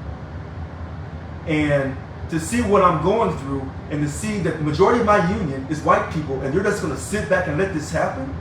See, that they're smearing their own, they're going to destroy they're destroying who they are. Because remember, when I ran, I told people, I said, how are we going to have a conversation about Black Lives Matter when we can't even enforce our contract? And I said, we should not be involved in Black Lives Matter. And a lot of white people, they never said it to me openly, but I know they were listening. But a lot of black people were listening too. And that was a touching point. And when she opened up, so when she opened up that conversation, the former president, she opened up that conversation about Black Lives Matter, I said, she just lost the election. But see, I'm sorry. Let me jump in real quick. So, President Walker, she did not want, she wanted the union to be more activist with regards to the BLM movement. Is that correct? So I'm trying to understand the contention between your position regarding BLM and President Walker's. So let me be crystal clear to you at 7:07 on September 16th, 2022. I'm a proud black man. Okay? I support other black people, period. What I don't support is my union being involved in Black Lives Matter, because that has nothing to do with the union, period. That's that. Okay? Now, some of these so-called black people in this union who claim that they're so proud to be black, they're not proud. Because when I'm calling out people for being racist, I have some of these same black people telling me, don't talk about racism. Please. And that's why I have a problem with some of these black people in this union. Okay? Now, Yvonne Walker was talking about Black Lives Matter because that was the political thing at the time. She's only doing what International told her to do. See, all this political stuff comes from SEIU International in DC. That's their political slogan. That's the parent organization over Local 1000. That's correct. And so she's just carrying out what they told her to do. And so I'm not personally mad at her. I'm not. She believes that our union should be involved in politics. That's her personal belief. And she won 4 straight elections to prove that her personal belief was correct if you can trust the voting process. Now, it's Friday night. And I'm giving it to people on Friday night. I'm having fun. But this stereotype that when black men speak with passion and directness and they think that we're mad and out of control, see, our whole image is built on the fact that they think we're inferior. Till this day. And I'm not inferior to no one. And I'm not going to let someone tell me how to talk and, well, you have to behave like this so that you'll be accepted. No, you miss me with all that. Because I want these next generations of black people to speak with power and passion. Because when a white man speaks with power and passion, he's a patriot. But the last time we had black folks speak with power and passion, where it was Malcolm X, Dr. King, Medgar Evers, they're gone. So all these so-called people here in the state of California, in the greatest state in the nation, what I'm going through is racist and it's political. It's a mixture of both. But I'm not backing up. They've been wanting me to shut my mouth and sit down and be quiet and know my place from the time I started with this union. Well, let me just say this much. President Brown, I mean, I truly admire your passion and your desire to want to serve your members. I don't agree with your assessment that about the Suckabee is racist. It's definitely inappropriate. And yes, unfortunately, racism is still a part of our country. It's funny. I'm actually my wife is Ukrainian, and most of my friends are actually white. So I have a duty to. I try to be as impartial when it comes to matters concerning race, and I try to look at things, be the devil's advocate, look at things from other perspectives. You're certainly you're certainly the most interesting person I've had on my podcast. I mean, you're very outspoken, and I know I've heard some things about Missouri as far as the history of that state toward this black community. Yeah. And I'm not going to comment on that, but like I said, I know it's different from California. And if I'm not mistaken, I believe Missouri is mostly is a very conservative, Republican-leaning state. That's correct. That's correct. Yeah. Okay. It's a red state. I'm sorry? It's a red state, yeah. Red state, yeah. So, yeah, I suspect that you're experiencing a bit of culture shock coming from Missouri to California. No, because I have relatives, and I came out here on 2 different summers when I was a kid. So I know how beautiful and how great California is. I know about its great diversity. I know that black people can run for office. Not just the great honorable Willie Brown, but Mayor Bradley in LA. And so, you have the great Maxine Waters. And so I know black people can be successful here in the state of California. And I respect that.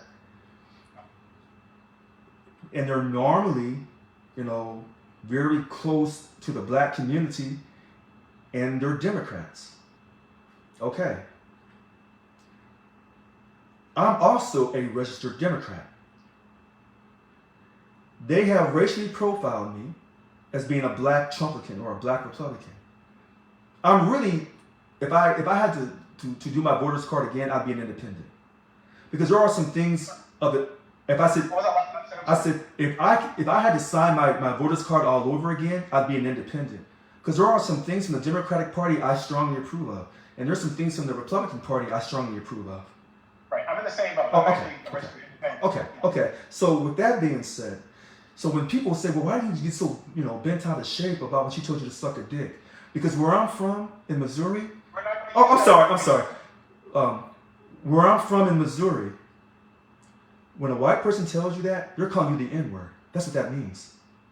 Now, if you had said that this lady that made that Study D comment has said that used the N-word, then I would say you have a strong argument for saying that that's kind of racist. No, listen to me.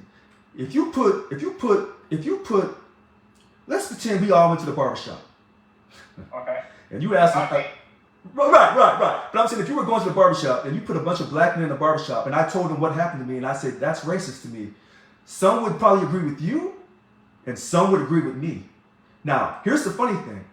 They said that all black people, we all think the same. And here we are with a little bit of a disagreement on this. It's funny because I spoke to another black man in the union. I'm not going to say his name. I'm not going to expose him like that. But he backed me up 1,000%. In fact, you should ask Annika Wallace.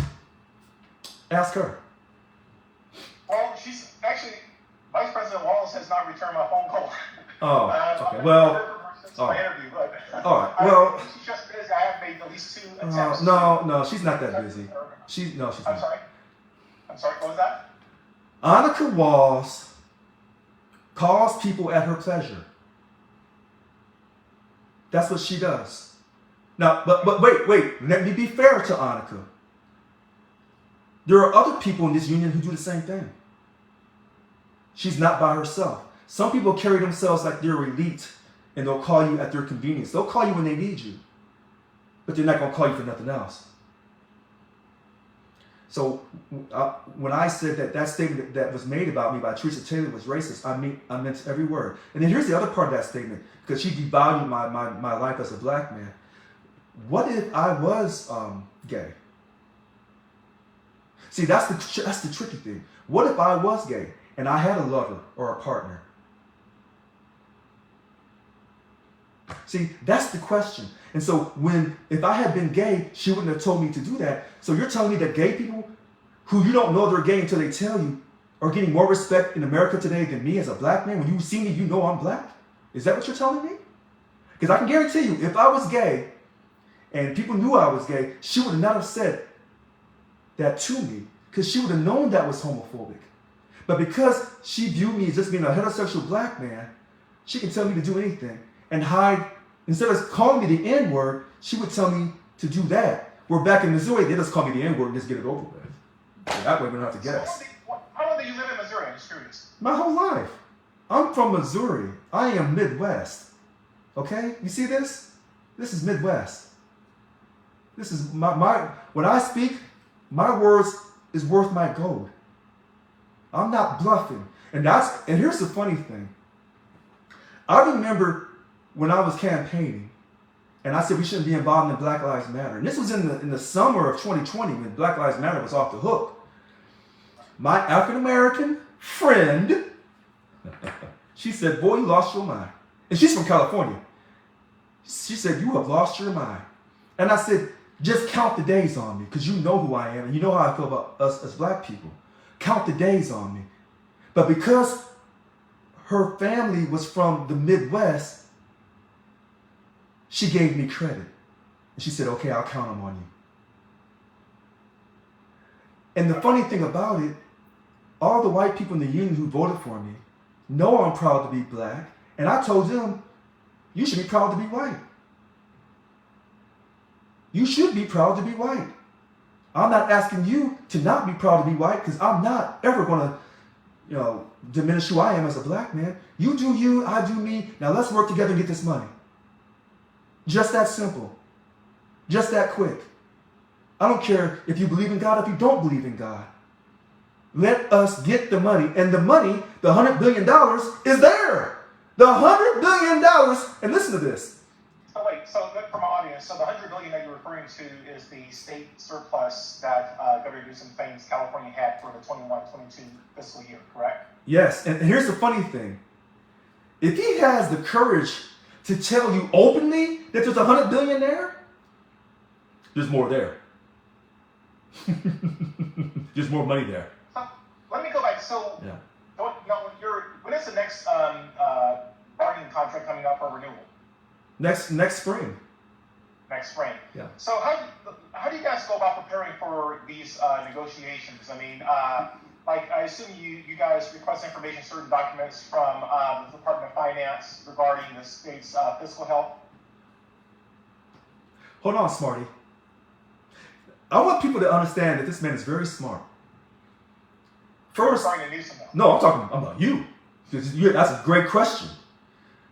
He said, what are we doing what are we doing to prepare for the next contract? So right now they're sending out all these emails saying, hey, we want your opinions. We want to know how you feel about the contract. What should we get in the next contract? This is a dog and pony show to get you to believe in what they're doing while they're trying to kick me out of office. They're not going to do anything for you. That's the first thing. So when you say, what is their preparation? Their preparation is the same thing they've been doing all of these years. Nothing. Now, wait. Let me get to your second part. You said, well, is Local 1000 asking for the financial documents? Look, the state of California will not share those financial documents. You said, well, you're saying, well, Richard, how are they even negotiating? They're not. Let me get to your third part. Hold on. Let me get to your third part. And then you'll see why I go back to that smart question you asked about the financial documents. I just want to acknowledge just give some background to that statement. You're referring to a comment or a statement I made during our coffee meeting. No. Right? The comment you just made about asking for financial statements from the state of California. The state of California is not going to share those documents. I'm sorry. But there was another comment that I didn't specifically say during this podcast. But anyway, continue. I'm sorry. Yeah. So here, and I'm going to show you. I'm going to show you how true this is. Okay. Local 1000 has never got financial statements from any state agency doing contract bargaining. Now that I said this, let's see what they do. Second thing, when they asked for those financial statements in the 2012 during the negotiations over the PLP, the state refused to give it up because I gave. So under what authority do you guys request these documents? Do you just say You don't need no authority. Right. Right. Well, for example, like when I'm requesting documents, I've made a number of requests to different California departments using the California Public Records Act. I'm guessing you guys use that same statute when requesting documents, or are you simply saying, hey, I don't. bargaining agreement discussions, can you provide these documents? Because if it's the latter, I can see why they will likely not respond, because they're under no obligation to respond, as opposed to if you're citing the California Public Records Act, they have a... That citing doesn't, no, Woodrow Sanders. You can't be too smart on this. You can cite all the corporation codes and government codes that you want, and they still don't have to comply. I have cited corporation codes about giving me the financials as a board of directors member, and they don't do it. So don't talk about this citing codes. That has nothing to do with this. Now, they asked for it in 2012, and I gave Yvonne Walker much credit for that, and they blew her off. Here, let me go to this third point. We represent close to 100,000. It may be around 98,000 right now. I'm not sure. State employees, over 730 some different job classifications in all these work agencies. Ironically, there are some agencies where we have job classifications and those people are exempt from paying us money. Let me give you one agency, Department of Finance. See, the people who actually know the truth can't even talk to you. They're not even, even though their job classifications are represented by our union, they can't even talk to you and tell you the truth. So you ask an amazing question. They've never done it before, and they don't have any intention of doing this in the future. Because if you really show the financial statements, then you'll know that you can spend a 20% pay increase. Right. Okay? Right. This goes to, I've noticed with the Democratic Party, I've criticized both the Republican and Democratic parties during my podcast. Okay. And I have observed a certain level of hypocrisy, not only in both the Democratic and Republican parties, but going back to the Democrats. When I think of the Democratic Party, I think of an organization that's pro-union. You agree? I mean, that's as far as, the Republican Party is much the opposite. I only say that because you would think in a very blue state like California, you would think with a Democratic president, a democratically controlled state legislature, you would think they would have laws on the books that would be pro-union. For example, they give you guys access to information so that you can have a really intelligent, fact-driven discussion regarding the physical health of the state. So I'm surprised that the state isn't more forthright than financial documents concerning the state, because that's really, you're basically at a disadvantage when you go into these marketing discussions about not having that information. Listen, I want everybody on Facebook to hear this. He says that the Democrats are known for being pro-union and the Republicans are not. He's accurate. Woodrow Sanders III is accurate when he says this. But here's the rest of the story. Yeah, the Democratic Party has introduced legislation over the years about the unions being able to contact new employees. That bill came out a few years ago. I can't remember the name of the bill. Yes, they get that credit. But in reality, you lost 3 days with Schwarzenegger, a Republican. You've lost 2 days with Brown, 2010 and 2012 PLP, and you were scheduled to lose 4 days, but you only lost 2 with Newsom. So 2 and 2 is 4, which is a higher number than 3. So how pro-union friendly are these Democrats? They're not. It's a hustle that they've been hustling for years. At least with the Republicans, when they tell you they're for shareholder wealth, they're for the corporations, they're telling you the truth. The Democrats try to act like, oh no, we're for the working people. No, you're not. Them same Democrats in the federal government, as well as the state government, got their hands in all these different corporations. Do they make as much money as the Republicans? No. But their hands are still in it. And that's why I made that comment earlier. Oh, you wasn't on. when I said these Democrats and Republicans are not worried about inflation. They'll be just fine. You're not worried about their health care costs going up. It's paid for. They're not worried about sending their kids to college or to private school. It's paid for. They're not worried. They're not talking about a livable wage. Okay? So, it's this attitude that the Democrats are pro-union. I can't tell. In fact, let's go back in the past for a second. This is to a shout out on somebody on Facebook. I don't see his name tonight. Who signed NAFTA? A Democrat. And that was the start of us losing jobs, manufacturing jobs. Because we said we was going to replace those manufacturing jobs with these new computer jobs. That didn't happen. So this stereotype that the Democrats are so pro-union, that's not the truth. It's just not. Okay.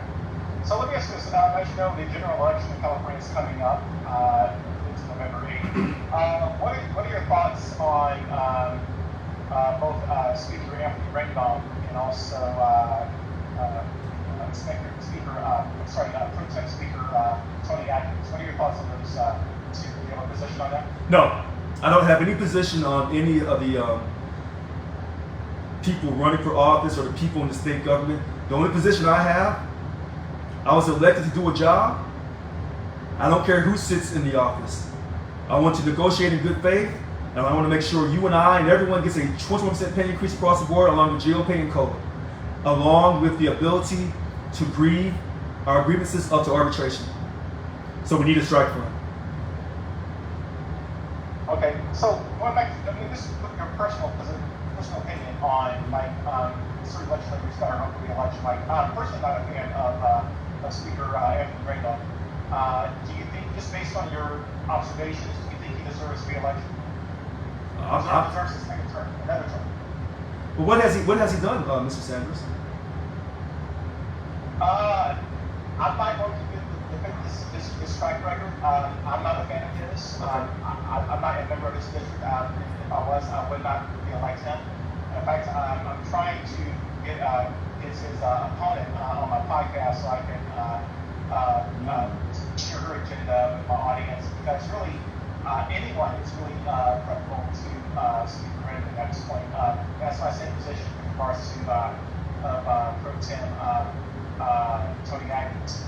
So primarily because there's a number of bills that have failed that are very favorable to not only union members but also Californians that we just haven't been able to get through. They haven't been able to get to the governor to sign.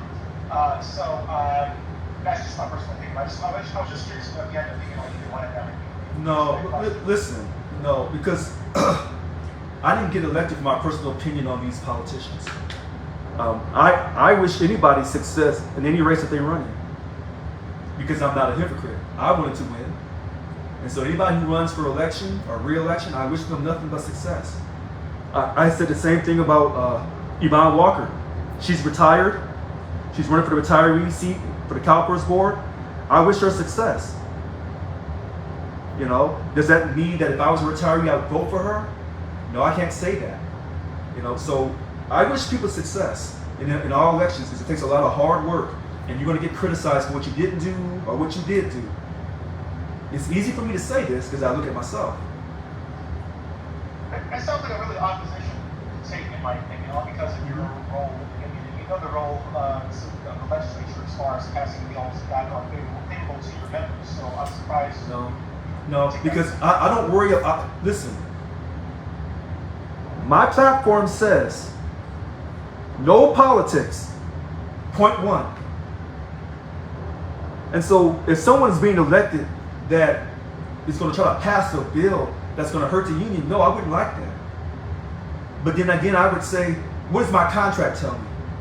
I didn't pass a strong enough contract, regardless of what bill they pass. If I write a strong enough contract, that contract's going to override that bill. So what I'm concerned about is bringing people together. Because in our union, we have so many people who are non-Democrat. Now, I believe those two people you're talking about are Democrats, if I'm correct. So I'm not going to speak against them or for them. Because our union, we need to unify. If we're going to truly grow membership for the long term, then you can't be supporting people of different political parties because you're going to alienate people of other political parties. If you come back and say, well, hold on, Richard, Tony Atkins just said that she believes that you should have a 21% pay increase for your union, and you should have GO pay and COLA, and that she's willing to vote for that, and she'll put it in writing. If you come back and tell me that, Mr. Sanders, now you got me over the ropes now. Now I'm like, oh, I didn't know all that. Now that conversation changes. So this next question, I think I know the answer to it already, based on your comments regarding the union and how they should stay away from politics. I understand you're a man of faith, so I assume you're familiar with Matthew 6:24, which says, no one can serve two masters. Go ahead, I'm listening. Okay, so I'm going to read the passage for my members of my audience that's not familiar with that particular Bible passage. So it says, for either he will hate one and love the other, or else he will hold to the one and despise the other.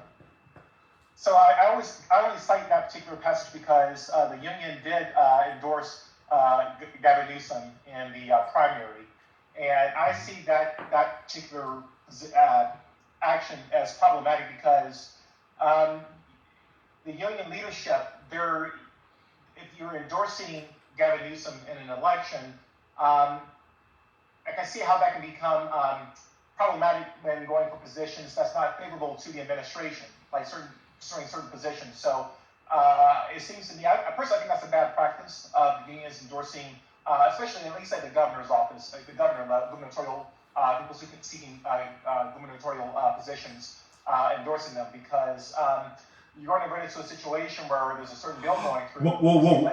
Oh, wait. I'm sorry, sir. Wait, I didn't mean to cut you off. Someone, okay, I hear you loud and clear. Someone on Facebook just sent me a text. They did it behind our backs after the board of directors voted no on that. Voted no not to endorse them? Yeah. So someone who went to the board of directors meeting, those illegal meetings they've been having, they said the vote came out no to endorse Gavin Newsom, but they did it anyway. See, and so when I talk about the racism that I'm going through, see, this is the racism that I'm going through. Because if I had pulled a stunt like that, oh, they would have came after me. So the racism that I'm going through, they accuse me of being out of control and angry and being a dictator. And so that question you just raised, someone heard you loud and clear here on Facebook, and they responded back really quickly. I'm done. Okay.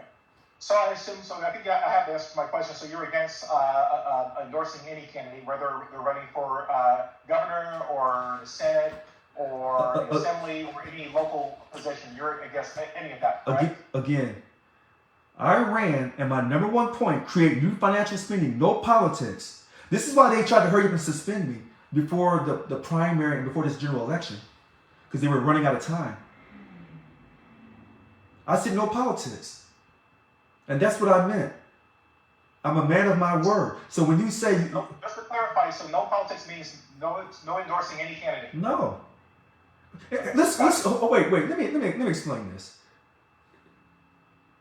Why? And then when they agreed to endorse Newsom after he took 2 days of pay from you, when he was scheduled to take 4 days from you, but yet you endorse this person, and then you accept his chump change, $50 and $25 before taxes for telework. See, that shows you the level of intelligence. That shows you their level of sincerity. They don't have any. Some of these local 1,000 leaders. Some of the local 1,000 leaders don't have the sincerity or the intellect.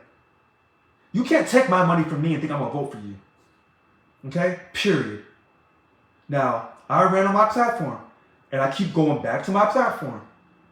And so when I do these podcasts with people, and I do interviews, people ask me questions in different forums, but I fall back to what I said. So when you say, hey, you can't serve two masters, I'm being true. But I think it also says in the Bible that you have to respect what's Caesar's. You have to respect the law of the land too. So, I am being true to what I said on my platform. And unfortunately for myself, when you stay true to your word and do what you said you were going to do, and it stops the status quo, it rocks the status quo, then they're going to try to run you out of office. They're going to try to discredit you. And they'll say everything that people will say and call me names and know they can get away with it because they know my life does not have any value to it as a black man in this country. And unfortunately, there are black people in the community who don't value themselves and don't see themselves as being equal to people outside the black community, and they allow things like this to happen. So some people say, well, are there kickbacks going on with some of these local 1,000 leaders? I don't have all the answers. I don't have all the answers. But by them endorsing Gavin and not telling nobody, see, that's the status quo. But the God that I serve, whether I'm successful in this union, no matter how sad I may be when I don't do these calls, because this takes a toll on me, I still believe in God through Jesus Christ. And the only reason why I won was because of that and the dream that was revealed to me. If they're successful in removing me, then they've won. But I've won on the fact that not only did I say, okay, God, you put me in this position of power, don't let me sell out. Not just for being honest and having integrity, but also because I'm a black man from the community. And sometimes we need to have black people get to the top who are not sellouts or who don't sell out once they get to the top. Now, some people will say, well, if you marry outside your race, you are a sellout. I don't look at it like that. What I look at it is this. Do you have the integrity to speak the truth, the whole truth? And the whole truth about this country is my people from Africa were brought over because they were deemed inferior. And even when they did the 13th Amendment in 1865, I think December 18th, and they passed it, that legacy continues on. But America doesn't want to talk about it. Even with the 64 and the 65 65 Civil Rights Acts. So we have a legacy of racism in this country. And I'm not screaming racism, and I'm not trying to make someone feel like I'm the victim. I'm telling you the facts. Now, someone just put in here, they also gave $32,000 to the governor after the board voted no. See, this is why when you don't put everything out in What do you mean they gave the governor $32,000? What are you talking about? Local 1,000 leadership, under the illegal chair, Billy Hall, decided to give Governor Newsom $32,000 for his campaign. Okay. Even though the board... Campaign contribution, okay. Yeah, but the board said no. So when they were saying, Richard, you can't do anything unless you go through the board, and now when they go to the board tells them no, they still do what they want to do anyway. So when they were saying, well, you had that rally, you didn't get our approval for that rally to save jobs for state employees while under a signed contract. See, this is the hypocrisy that they are, but this is also their racism being on display. And you say, well, I can't quite see why her saying that to you, how that's really racist. Coming from Missouri, it is. But I have to respect I'm sorry. I'm a hypothetical. I'm sorry, finish your thought. Sorry. No, but as a black man from Missouri, I know that's racist. But you as a black man from another part of America, you may say, well, I don't quite see it quite like that because they didn't call you, quote, the N-word. So. Well, hey, wait. I was born in Fayetteville, North Carolina. Okay. And I was raised, yeah, so I came here in '89. So okay. I know about the racism via the South. Okay. North Carolina, I lived briefly in South Carolina and Georgia. So no, I mean, yes, racism does exist. Okay. And over there it's more overt, and here it's more hidden. But I'm under the mindset that if you work hard enough, you can get ahead. It's not as difficult as it was like 40, 50 years ago. So right. Race is less a factor now than it was, like again, back in the 60s or 50s. So my concern is that some people, it's easy for them to use I'm concerned that some people are using race as an excuse right. to not work as hard or right. Oh yes, yeah. So there are people like that. That's correct. This attitude of victimization. Mm-hmm. They're not willing to give 120, 150%. and their lifestyles and their decisions is the reason why they're not getting ahead. That's right. Life choices. That's right. So, but at the same time, I agree that racism does exist, and our country has come a long way, and there's still a lot of improvements that need to happen. But like I said, overall, I think our country's making progress, and I'm hopeful that that we can come together, because our country's going through a lot right now politically. There's a lot of racial divisions, there's a lot of political divisions. So I'm just hoping that that we can work past these issues and come together. But having said that, I want to go back to the HR 1. So let's say hypothetically, the HR 1 doesn't go in your favor, and you're not reappointed or put back in your position as president. Have you thought about that outcome? I mean, how do you intend? What does your future look like after that decision, if that were to happen? You know what? I'm still praying on it to God. You know, once the HR 1 is over, whatever recommendation that the hearing officer, the independent arbitrator makes, it goes to the board.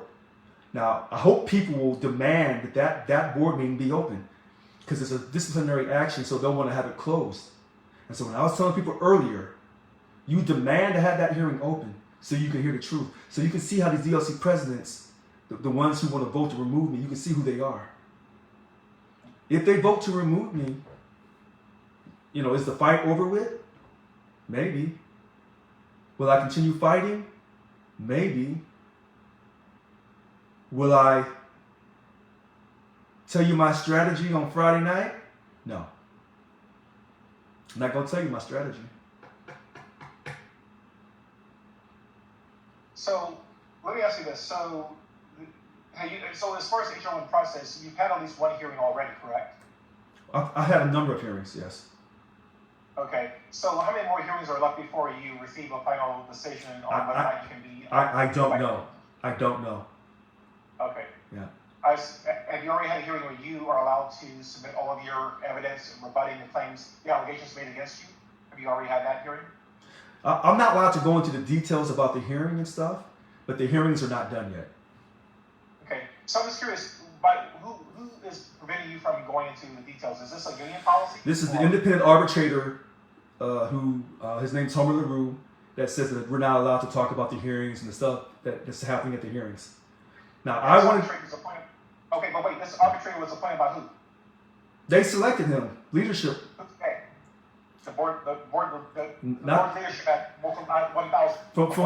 From what I was told, I can't remember if the board voted on this independent arbitrator or not, because they brought several names to the board, but they just decided, and I don't know who they are, but I have a good idea. They decided to go with this independent arbitrator on the East Coast. And I know why they went with him. I know why. Because he's black. So that they could say, well, we want... Wait, why does that matter, though? Because what they do is, this is how tricky racism is. If you know you're being racist and you're trying to run somebody out, you go find a person from the black community to do your bidding for you. And that's what they've done. So they're hoping that he'll rule against me so they can say, oh, we wasn't racist, a black man ruled. But see, this is the hypocrisy of the Democratic Party. Because you have racism in the Democratic Party like you have racism in the Republican Party. Okay. Yeah. See, so let me clarify. So the arbitrator was appointed by the SEIU International? The arbitrator was probably they found him through International's help, but either the board or certain people at Local 1000 selected him, hoping that he'll rule against me. Okay, so let me ask you this. So you've had a number of hearings related to the HR1 action. Do you feel like those hearings have been fair? No. And impartial? No. Okay, can you elaborate on why you feel that way? No.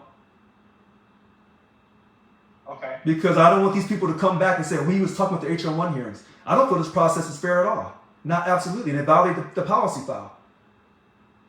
So they, again, with your vigilante justice, is doing what they want to do. So no, I don't believe this is fair, and I don't have to lie about it. I'm just gonna tell you the truth. No, I don't think this thing's fair at all. Okay, so can you at least mention the allegations, or is that allowed? Oh yeah, the allegations are up on Facebook. Financial malfeasance, that I'm abusive to the staff. All the allegations are up on Facebook on my page, R.L. Brown. Why don't I have them in front of me? Can you just maybe highlight them quickly? I did. Financial malfeasance, abusive to the staff, that I'm a dictator, I'm self-absorbed, and that I just, basically just, run amok. That I'm a detriment to the union. Her allegations are meritless, and everybody knows this. Okay, so let me ask you this. So are any of the dues-paying members allowed to have a voice or share their opinions in this? No. No, okay. I mean, I can't, look, I can't talk to you about the HR1 process. No, I know, I'm just trying to say to people, I know that, I'm not trying to get you to violate that policy. Okay. I'm just curious to know, I'm just trying to understand the whole process, because I'm not, personally not. They don't, look, they don't want people to know the process other than what's in the policy file. Okay, so what I'll do is for my audience, I'll include a link to, I assume this policy is enumerated on SEIU's website. Right, but what they did wasn't in the policy file, so it doesn't. What they did by getting an independent arbitrator violated the policy file. But they voted at the board allegedly, but you don't have the meeting transcripts from the board to verify that. And I've asked for the meeting notes from February 27th, but they won't give them to me. Okay, so with regards to these past hearings related to the HR1 action, are they recorded? Are these hearings recorded? Is there like an audio recording of them? I think there is. Yeah. Is there a transcript of these hearings? You would have to contact Local 1000 and ask that question. Okay. Interesting. Mm-hmm. Because I don't want them to accuse me of giving out information that I should not have given out. Okay. Yeah. Well, let's do this. What we'll do for my audience, because I'm surprised they would prohibit you from disclosing that, because you're not really discussing the action or the allegations or the substance of the allegations. I think once it's all done, then everything will come out. Okay. Yeah. Well, if there's any documents you want to share, I'll make those available. No, I don't have any documents to share until it's all over with. No, as far as the policies, this is not in the public domain. I assume like. Oh well, yeah, but what they did by getting the independent arbitrator is not in the policy file.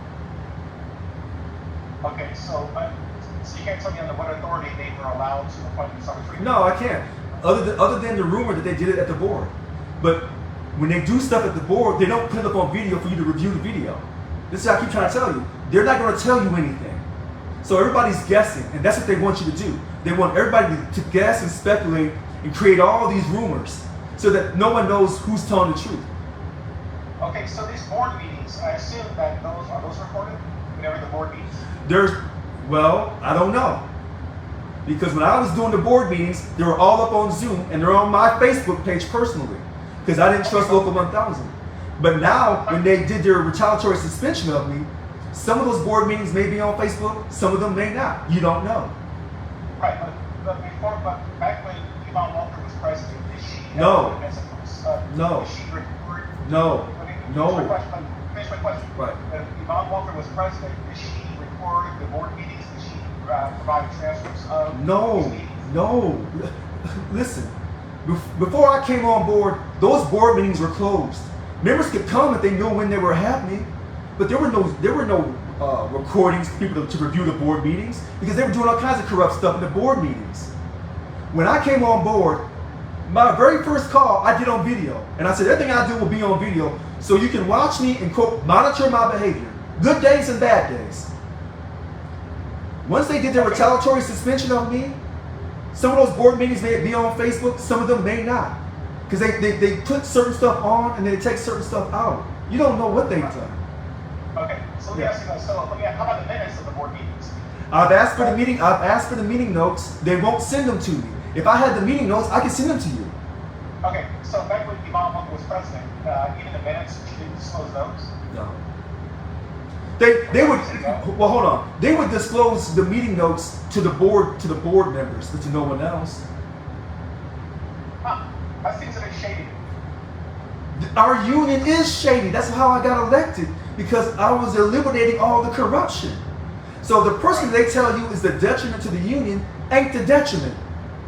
Right. I'm not the detriment. Do you remember when they said that I was, quote, spending too much money on the credit cards because I was having my shirts starched up? Come to find out, they were taking trips to Israel and to Disneyland and to Napa. Do you remember that? Remember when Teresa Taylor got her $1,800? So now, so you're referencing a statement that was shared during our coffee meeting. So something that in context. I didn't preach that. You didn't preach it during this podcast. Make a comment about the starch, the shirts and starch with dry clean. Someone complained. Right. Context for right. viewers, so they can that was disclosed okay. This podcast information that was disclosed during our introductory icebreaker meeting. So that's all. Sorry to interrupt. No. Listen, everybody knows when they call me out for the credit card that I have, or that I did have, I was getting my shirt starched up, my clothes starched up so I could look presentable. They complained about it. So they said, put the credit card statements up. I said, I'll do you one better. They wanted to see the credit card statements. I said, I'm going to put them up for the entire membership and representative employees of Local 1000 to all look at it. And when I put it up, from all the years back that I could find, that's when it came out that Yvonne had taken a trip to Israel. That's when it came out that she had given Margarita Maldonado a $4,500 gift to Disneyland in Southern California. That's when it came out. So why did Obama go to Israel? I don't know. International politics. Yeah, I know it sounds ludicrous, but I'm telling you as fast as I can so you can keep asking me questions. So she did the trip to Israel. I think it was like $5,000 or something like that. $4,500 for a gift to Margarita Maldonado because she lost the election in 2018. Gave her a gift to Disneyland. And also, she hired her to be her chief of staff for $160,000 a year. She gave Teresa Taylor in 2018 an $1,800 gift to Napa. Okay, that's the stuff that we caught. And then there was other stuff mixed in there, different little high-priced restaurants and stuff like that. But those are the big things. I say that because when they accuse me of financial malfeasance, it's an absolute lie. See, this isn't the first time that Annika has tried to do something like this. She tried to run out Yvonne years ago. She what? Annika Walls, Kevin Miniger, and Tony Owens, they tried to suspend her years ago, but the chief counsel wouldn't do it. She didn't support it. That's Ann Giese. Ann Giese. Yeah. So, is she still in that position? Yes. Yes. And so, this stuff, all of this is going to come out. It's all going to come out. Right. Yeah. So, going back to my hypothetical question. So, let's say hypothetically, again, the decision, HR1 decision does not go in your favor. Have you thought about politics, running for elected office? Because you strike me as someone that it's just your values, and you're different. I will give you that. You're definitely very different. And I think there are voters that could possibly support you. Have you thought about seeking elected office, local state elected office? My elected office is the president of Local 1000. That's my elected office to June. Seeking elected office outside the union, like mayor, city council. I'm not telling.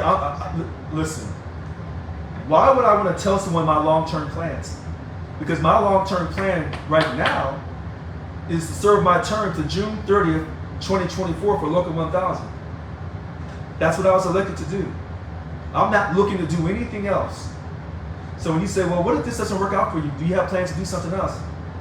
No, I don't have a backup plan. I don't. My backup plan is to ensure that you get your money. That's the backup plan.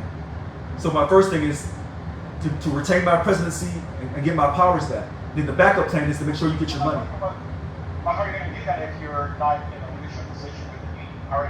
How do you intend to do that? Help your members get their money back. And by get their money back, I assume you're referring to the money from the decrease the furlough? No.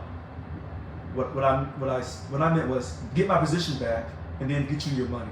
If I say get you your money back, get you your money. Can you elaborate what do you mean by that? 21% pay increase. A 21% pay increase along with jail pay and COLA. See, When I talk about helping you, I give you concrete details. All of this Local 1000 leadership, that's quote the leadership of Local 1000 right now, they don't tell you anything.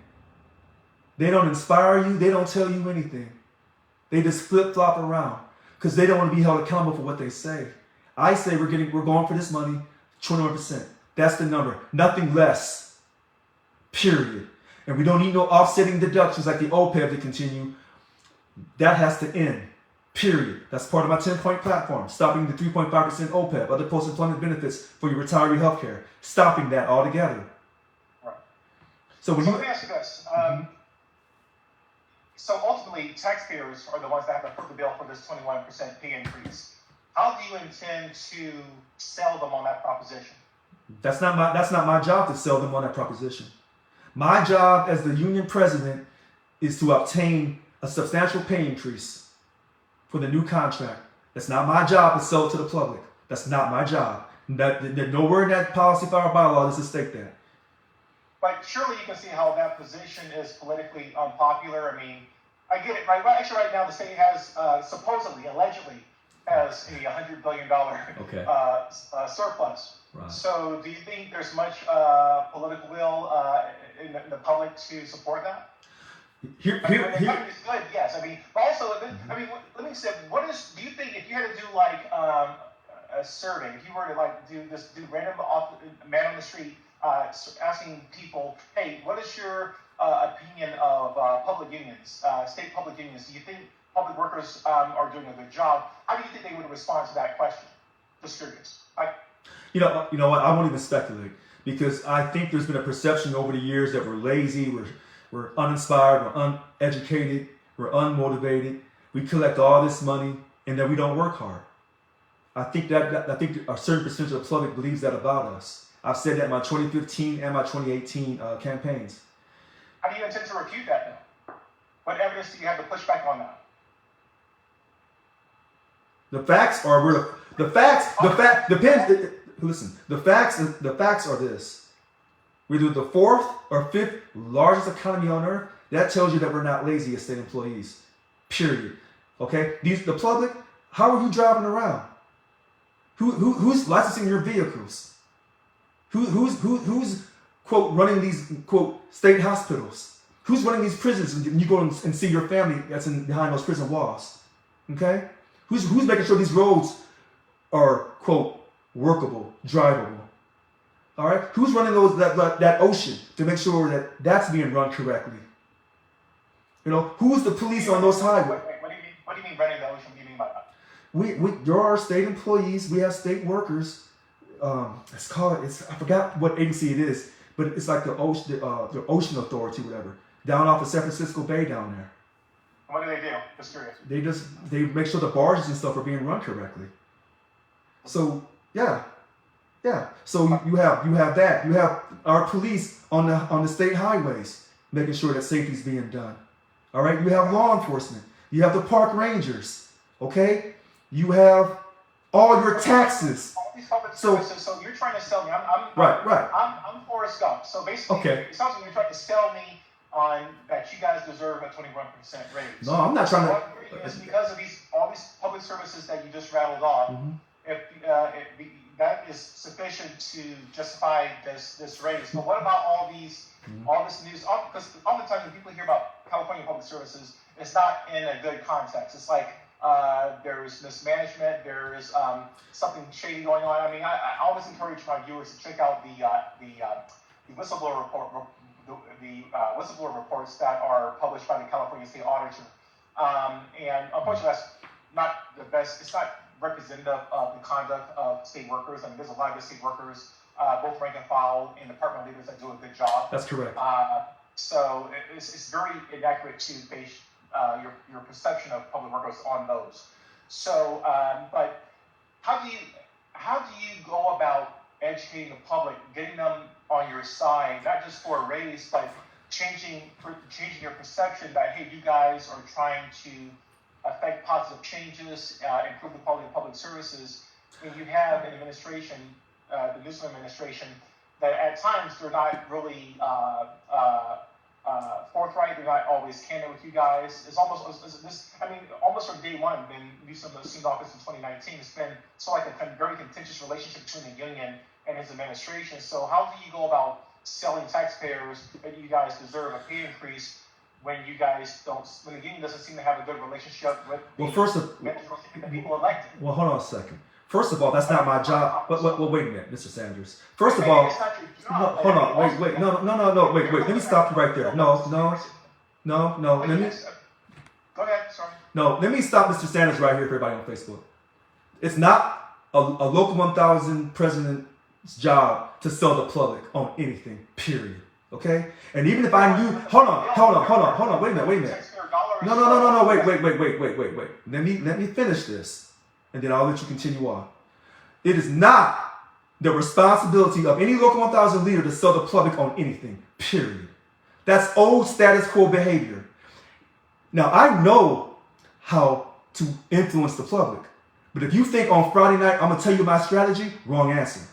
Here's the second thing. You're not helping your case right now. No. Yes, I am. Because it's not the job of a local 1,000 leader to sell the public. You know why? Because Mr. Sanders is saying that, wait. Mr. Sanders is saying that the public are taxpayers. Let me be crystal clear. So are we. Enough said. And the public ain't selling me. Hold on, wait. The public is not selling me on their pay increases. And they wouldn't have to sell me. Okay. All right. Now, you do realize you're a public servant, right? Public servant means public service. We're serving the taxpayers. And we're taxpayers. We're taxpayers too. Please put that in there. Yeah. Please put that in there. Your point about this 21% pay increase, I'm trying to get you to make that argument, convince the taxpayers that you guys deserve a 21% pay increase. So all I'm hearing so far is that because right, but that's not my. Wait a minute, hold on a second. That's outside of my scope. See, that's the problem. Everybody wants to work outside of their scope of practice. That's Newsom's responsibility. All right? That's not my responsibility. It's my responsibility to ensure that everyone represented by Local 1000 gets a 20% pay increase. Well, how do you ensure that? By building a strike fund, negotiating in good faith, looking at the financial statements that the state of California will not give to me. And then so we have to negotiate in good faith, reach a legal impasse, and now we have to go on strike. Period. You don't have to convince no one of your importance when you realize you're part of the 4th largest economy on earth. That is enough. It's just that simple. If the public says, well, we don't believe in paying those state employees that much money. Oh, really? Because most of these quote public taxpayers have relatives that work for the state of California. And we are taxpayers ourselves. So when you say, we have to convince the public, no, you have to convince yourself that you're worth a 20% pay increase. Convince yourself, talk to your spouse and your children, and if you can't convince yourself, maybe your spouse and children can't convince you that you need more money.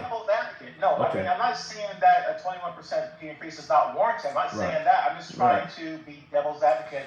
And like I said, this podcast is an opportunity because, like I said, I'm pro-union. I support the union. Right.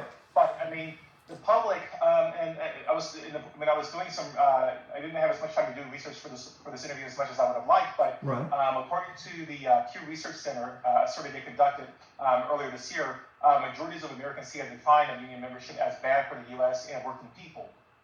So most Americans do support the unions, and both private and public sector unions. But it's just right now the economy is doing okay. But there's evidence to suggest that if the economy sours, and there are signs the economy is slowing down as far as based on the fact that GDP growth is actually negative. We're in inflation, and there's actually considerable evidence that we're actually heading toward possibly. I think the definition of a depression is 2 or 3 consecutive quarters of negative. That's what I'm looking for. Anyway, it's like there's signs that the economy is slowing down. That's the point I'm trying to say. Right. So oftentimes when the economy is slowing down, public perception toward unions often goes down. So you're going to have a harder time making a case for a raise if this trend continues.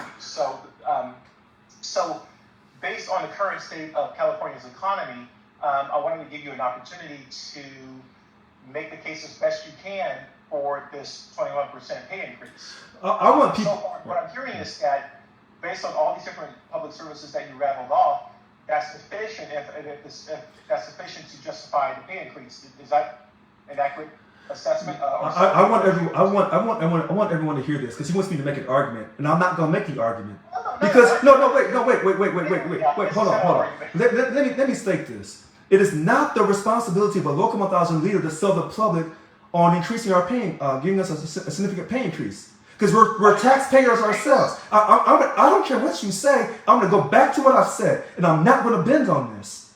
And this is the problem, and this is why you have weak, childlike, condescending contracts, because you elect these so-called intelligent people that want to do all this bending and twisting and acting like they're intelligent, but they refuse to enforce your contract. Because they're always trying to look like they're intelligent. Stop being so intelligent, because intelligence won't win the race. What will win the race is some common sense and a lot of determination and endurance. Again, it's not our responsibility to sell the public. It's our responsibility to save a strike fund. It's our responsibility to protect each other and to ensure that we have safe working conditions, absent from bad behaving, egotistical, self-serving supervisors. That's our responsibility. All right? Now, if you want to say, well, maybe the union can start running commercials about how great we are. Really?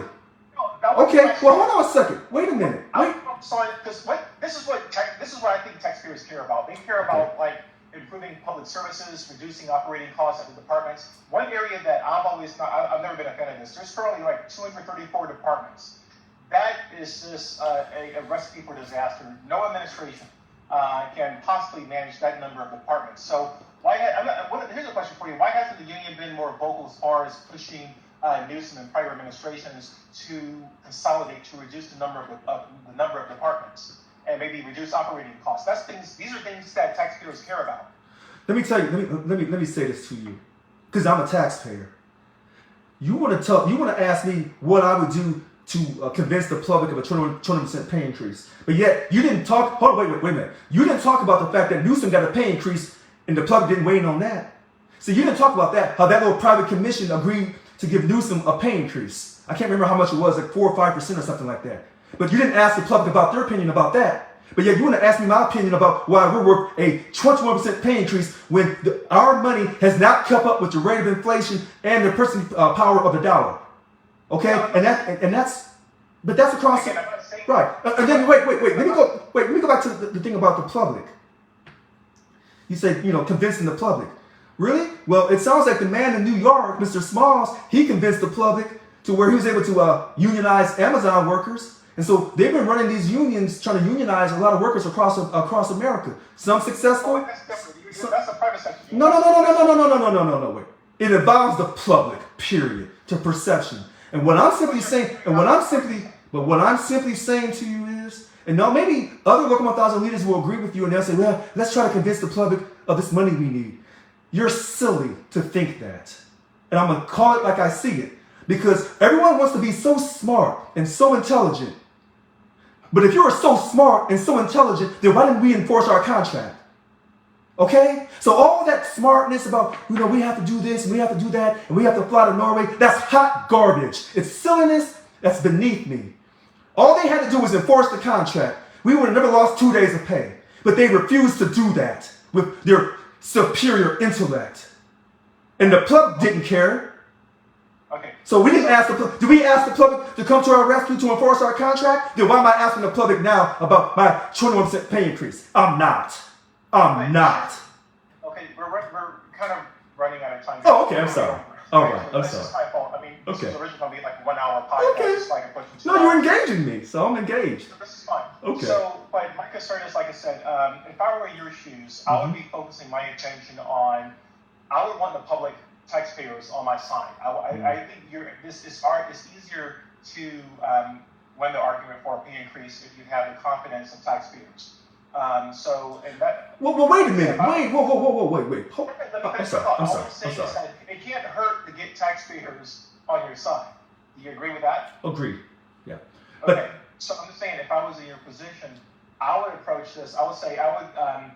Obviously, as a person holding a leadership position within your union, you want the confidence, you want to serve your members, and that's good. I'm all for that. But at the same time, at the end of the day, you serve taxpayers. So we are taxpayers. We are taxpayers. No, we are. Yes. So all Okay. I'm saying, taxpayers. Ultimately, we work for California taxpayers, and they care about the quality of public services. When they go to DMV, they want to. Are the tax? Well, wait a minute. Are the taxpayers? I'm sorry. I'm just sharing with you my strategy. Okay. If I was in your shoes trying to sell because I mean Newsom and every governor after him, ultimately what they want is a second term, and sometimes approving a pay increase surely you can see how that's kind of unpopular. That's kind of a really dangerous position to take. Giving unions, so the public already has the perception that you've acknowledged that that public workers are lazy, they're overpaid. So surely you can see how that position, arguing or approving a pay increase, might not help your re-election chances. No, I don't. No, I don't. Because there's a great chance he'll be re-elected in November and he's turned down anyway. So that just ruins your whole argument. That ruins your whole argument. No. No. Yes, I mean, Newsom will likely win a second term. Yes, Right. he'll likely defeat Brian Dahl. I agree. Right. That's the political reality we live in. Right. But all I'm saying is offering suggestions on how to sell a pay increase. I mean, have you ever worked with sales? Well, wait a minute. I'm just giving you tips. No. Wait, listen. Hold on. Wait a minute, Mr. Sanders. People on Facebook are listening to you, and some people are agreeing with you, and other people are agreeing with me. Here's my thing. When you can convince Local 1000 to enforce its current contract, now you can come talk to me about trying to convince the public about getting a 20% pay increase. But we can't even enforce our contract. So I'm not going to talk to the public because they're not even dues paying members anyway. So the board leadership are the only ones that have the authority to enforce the contract. No. We as represented employees must ensure that our contract is enforced. Period. Let me back up. So Okay. the board leadership and your members, your dues paying members, have the authority to enforce the contract. Represented employees for the Ralph C. Dills Act must enforce their contract. It doesn't matter if you're a dues paying member or not. If you have a contract and your classification is represented by a union, you must enforce that contract. And that's the problem. We all want to do all these different little fancy things, but all that fanciness, all that icing on that cake, and then you wonder why you're getting fat. Because you're not getting your meats and vegetables. You're not drinking enough water. And that's the problem that's the problem with our mission statement, the fruits of social and economic justice. I can't survive off fruit. I need meat and vegetables. That means you must enforce the contract. Right, but that's not the person in the contract. That's a job of. And we don't do it, and we never have enforced our contract. So before you talk about doing a sales job on the public, you better do an internal sales job on how you run your union by first respecting the vote of membership and putting me back in my position. That's the first thing you must do. Oh, wait. Right. We have to wrap this up. Okay. To summarize, when you say respect the membership, respect, you're talking about the job of the board leadership and the members. So, but I just want to put this out there before we wrap up this podcast. Okay. Members, if I was like, right now, this is what I would focus on. The finances, the pension, and there's so many more questions I wanted to ask you during this podcast I didn't get around to, like pensions. As you know, pensions are unfunded liability, and personally I have concerns that's going to be a huge problem for the state. And it's a problem now, but I think if the governor was more candid and more forthright as far as the total liability that taxpayers are facing as a result of pensions, I think public perception would change as far as changing how departments operate, changing hiring practices. Because right now state departments have a spending problem. This administration has a spending problem. We manage our 2 or 34 departments is problematic. I mean, if I was in his shoes, I would consolidate that. I mean, that's what I would like to talk about. That's one of the things I would advocate in the next bargaining agreement. I get that number down. And That doesn't mean like laying off public workers. You can achieve that. You can satisfy everyone by doing attrition, like maybe reducing hiring. But anyway, I'm kind of going off topic here. But anyway, the point is, I want to have you back on because I want to do a part two. Because there's just so much more I want to ask you that we didn't get around to. But President Brown, thank you for coming on the podcast. I really enjoyed this discussion. And also, talking with you made me realize I needed to do a much better job on research and preparing for No. Listen, everyone on Facebook and Mr. Sanders, thanks for having me on tonight. We're going to do this again when he has time. Someone just put on a comment on Facebook, and it's a great point. Did the public weigh in on that AB 257? No, they did not. And so fast food workers are going from $15 an hour to $22 an hour. And the public didn't have nothing to say about it. So enough said about the public. The second thing about the research, you're trying to do a lot of research, and I respect you for it. And you're asking amazing questions. And so I want to keep this going. But the number one thing this union has to do is respect the voice of the membership when they voted for the president. If you can't respect the voice of membership when they vote for the president, then you can't respect anything. And it doesn't matter what you say and what you do. People will always remember that you ran out the president of Local 1000 who was duly elected. Period. Right. All right. So on that, President Brown, there's any documents you're going to share, like I said, are you allowed to disclose the HR1 allegations, like a formal document? Yeah, it's up on my Facebook. It's up on my Facebook page, RL Brown. So what I'll do is I'll spend some time just gathering all the documents that you referenced for this podcast. Yeah. I'll also get those in the supporting document section of mine on my webpage for members of office and review these documents and Sure. dispute the allegations that would be against President Brown. But also, I definitely want to have you back on in the next 2 days, coming weeks, since this was a great discussion. And but also, again, my friend, thanks for your time. I wish you much success with the HR1 hearing. I'll be voting in favor. And I really, truly enjoyed talking with you. Enjoy the rest of your evening. Have a great weekend. To my viewers, thanks for watching. And also, I'm planning to start my doing more regular podcasts starting next week. Again, I apologize for the delay, and I think you'll be quite pleased with the enhancements that I've made to the podcast. In particular, I made the opener, and also I changed the structure of the podcast around the segments that are listed on the Demolition website. This is Second Chances Making It Great, and all the other, and also, of course, these are 5 segments that's currently listed on the Demolition About Page website. These are readers that we had 2 weeks ago coming and in future episodes. So again, thanks for your time. And I apologize for going over. This is my part of the longest podcast I've done, nearly 2 hours. So again, enjoy your time. Have a great evening, and I'll talk to you soon. President Brown, if you wouldn't mind just kind of hanging around once we're done with the podcast, I just want to talk to you for a few moments. Okay, so what I'll have to do is I'll have to stop my Facebook here in a moment, and then if you want, I can put you on pause, and I'll post on my Facebook here in a second. Sure, sounds good.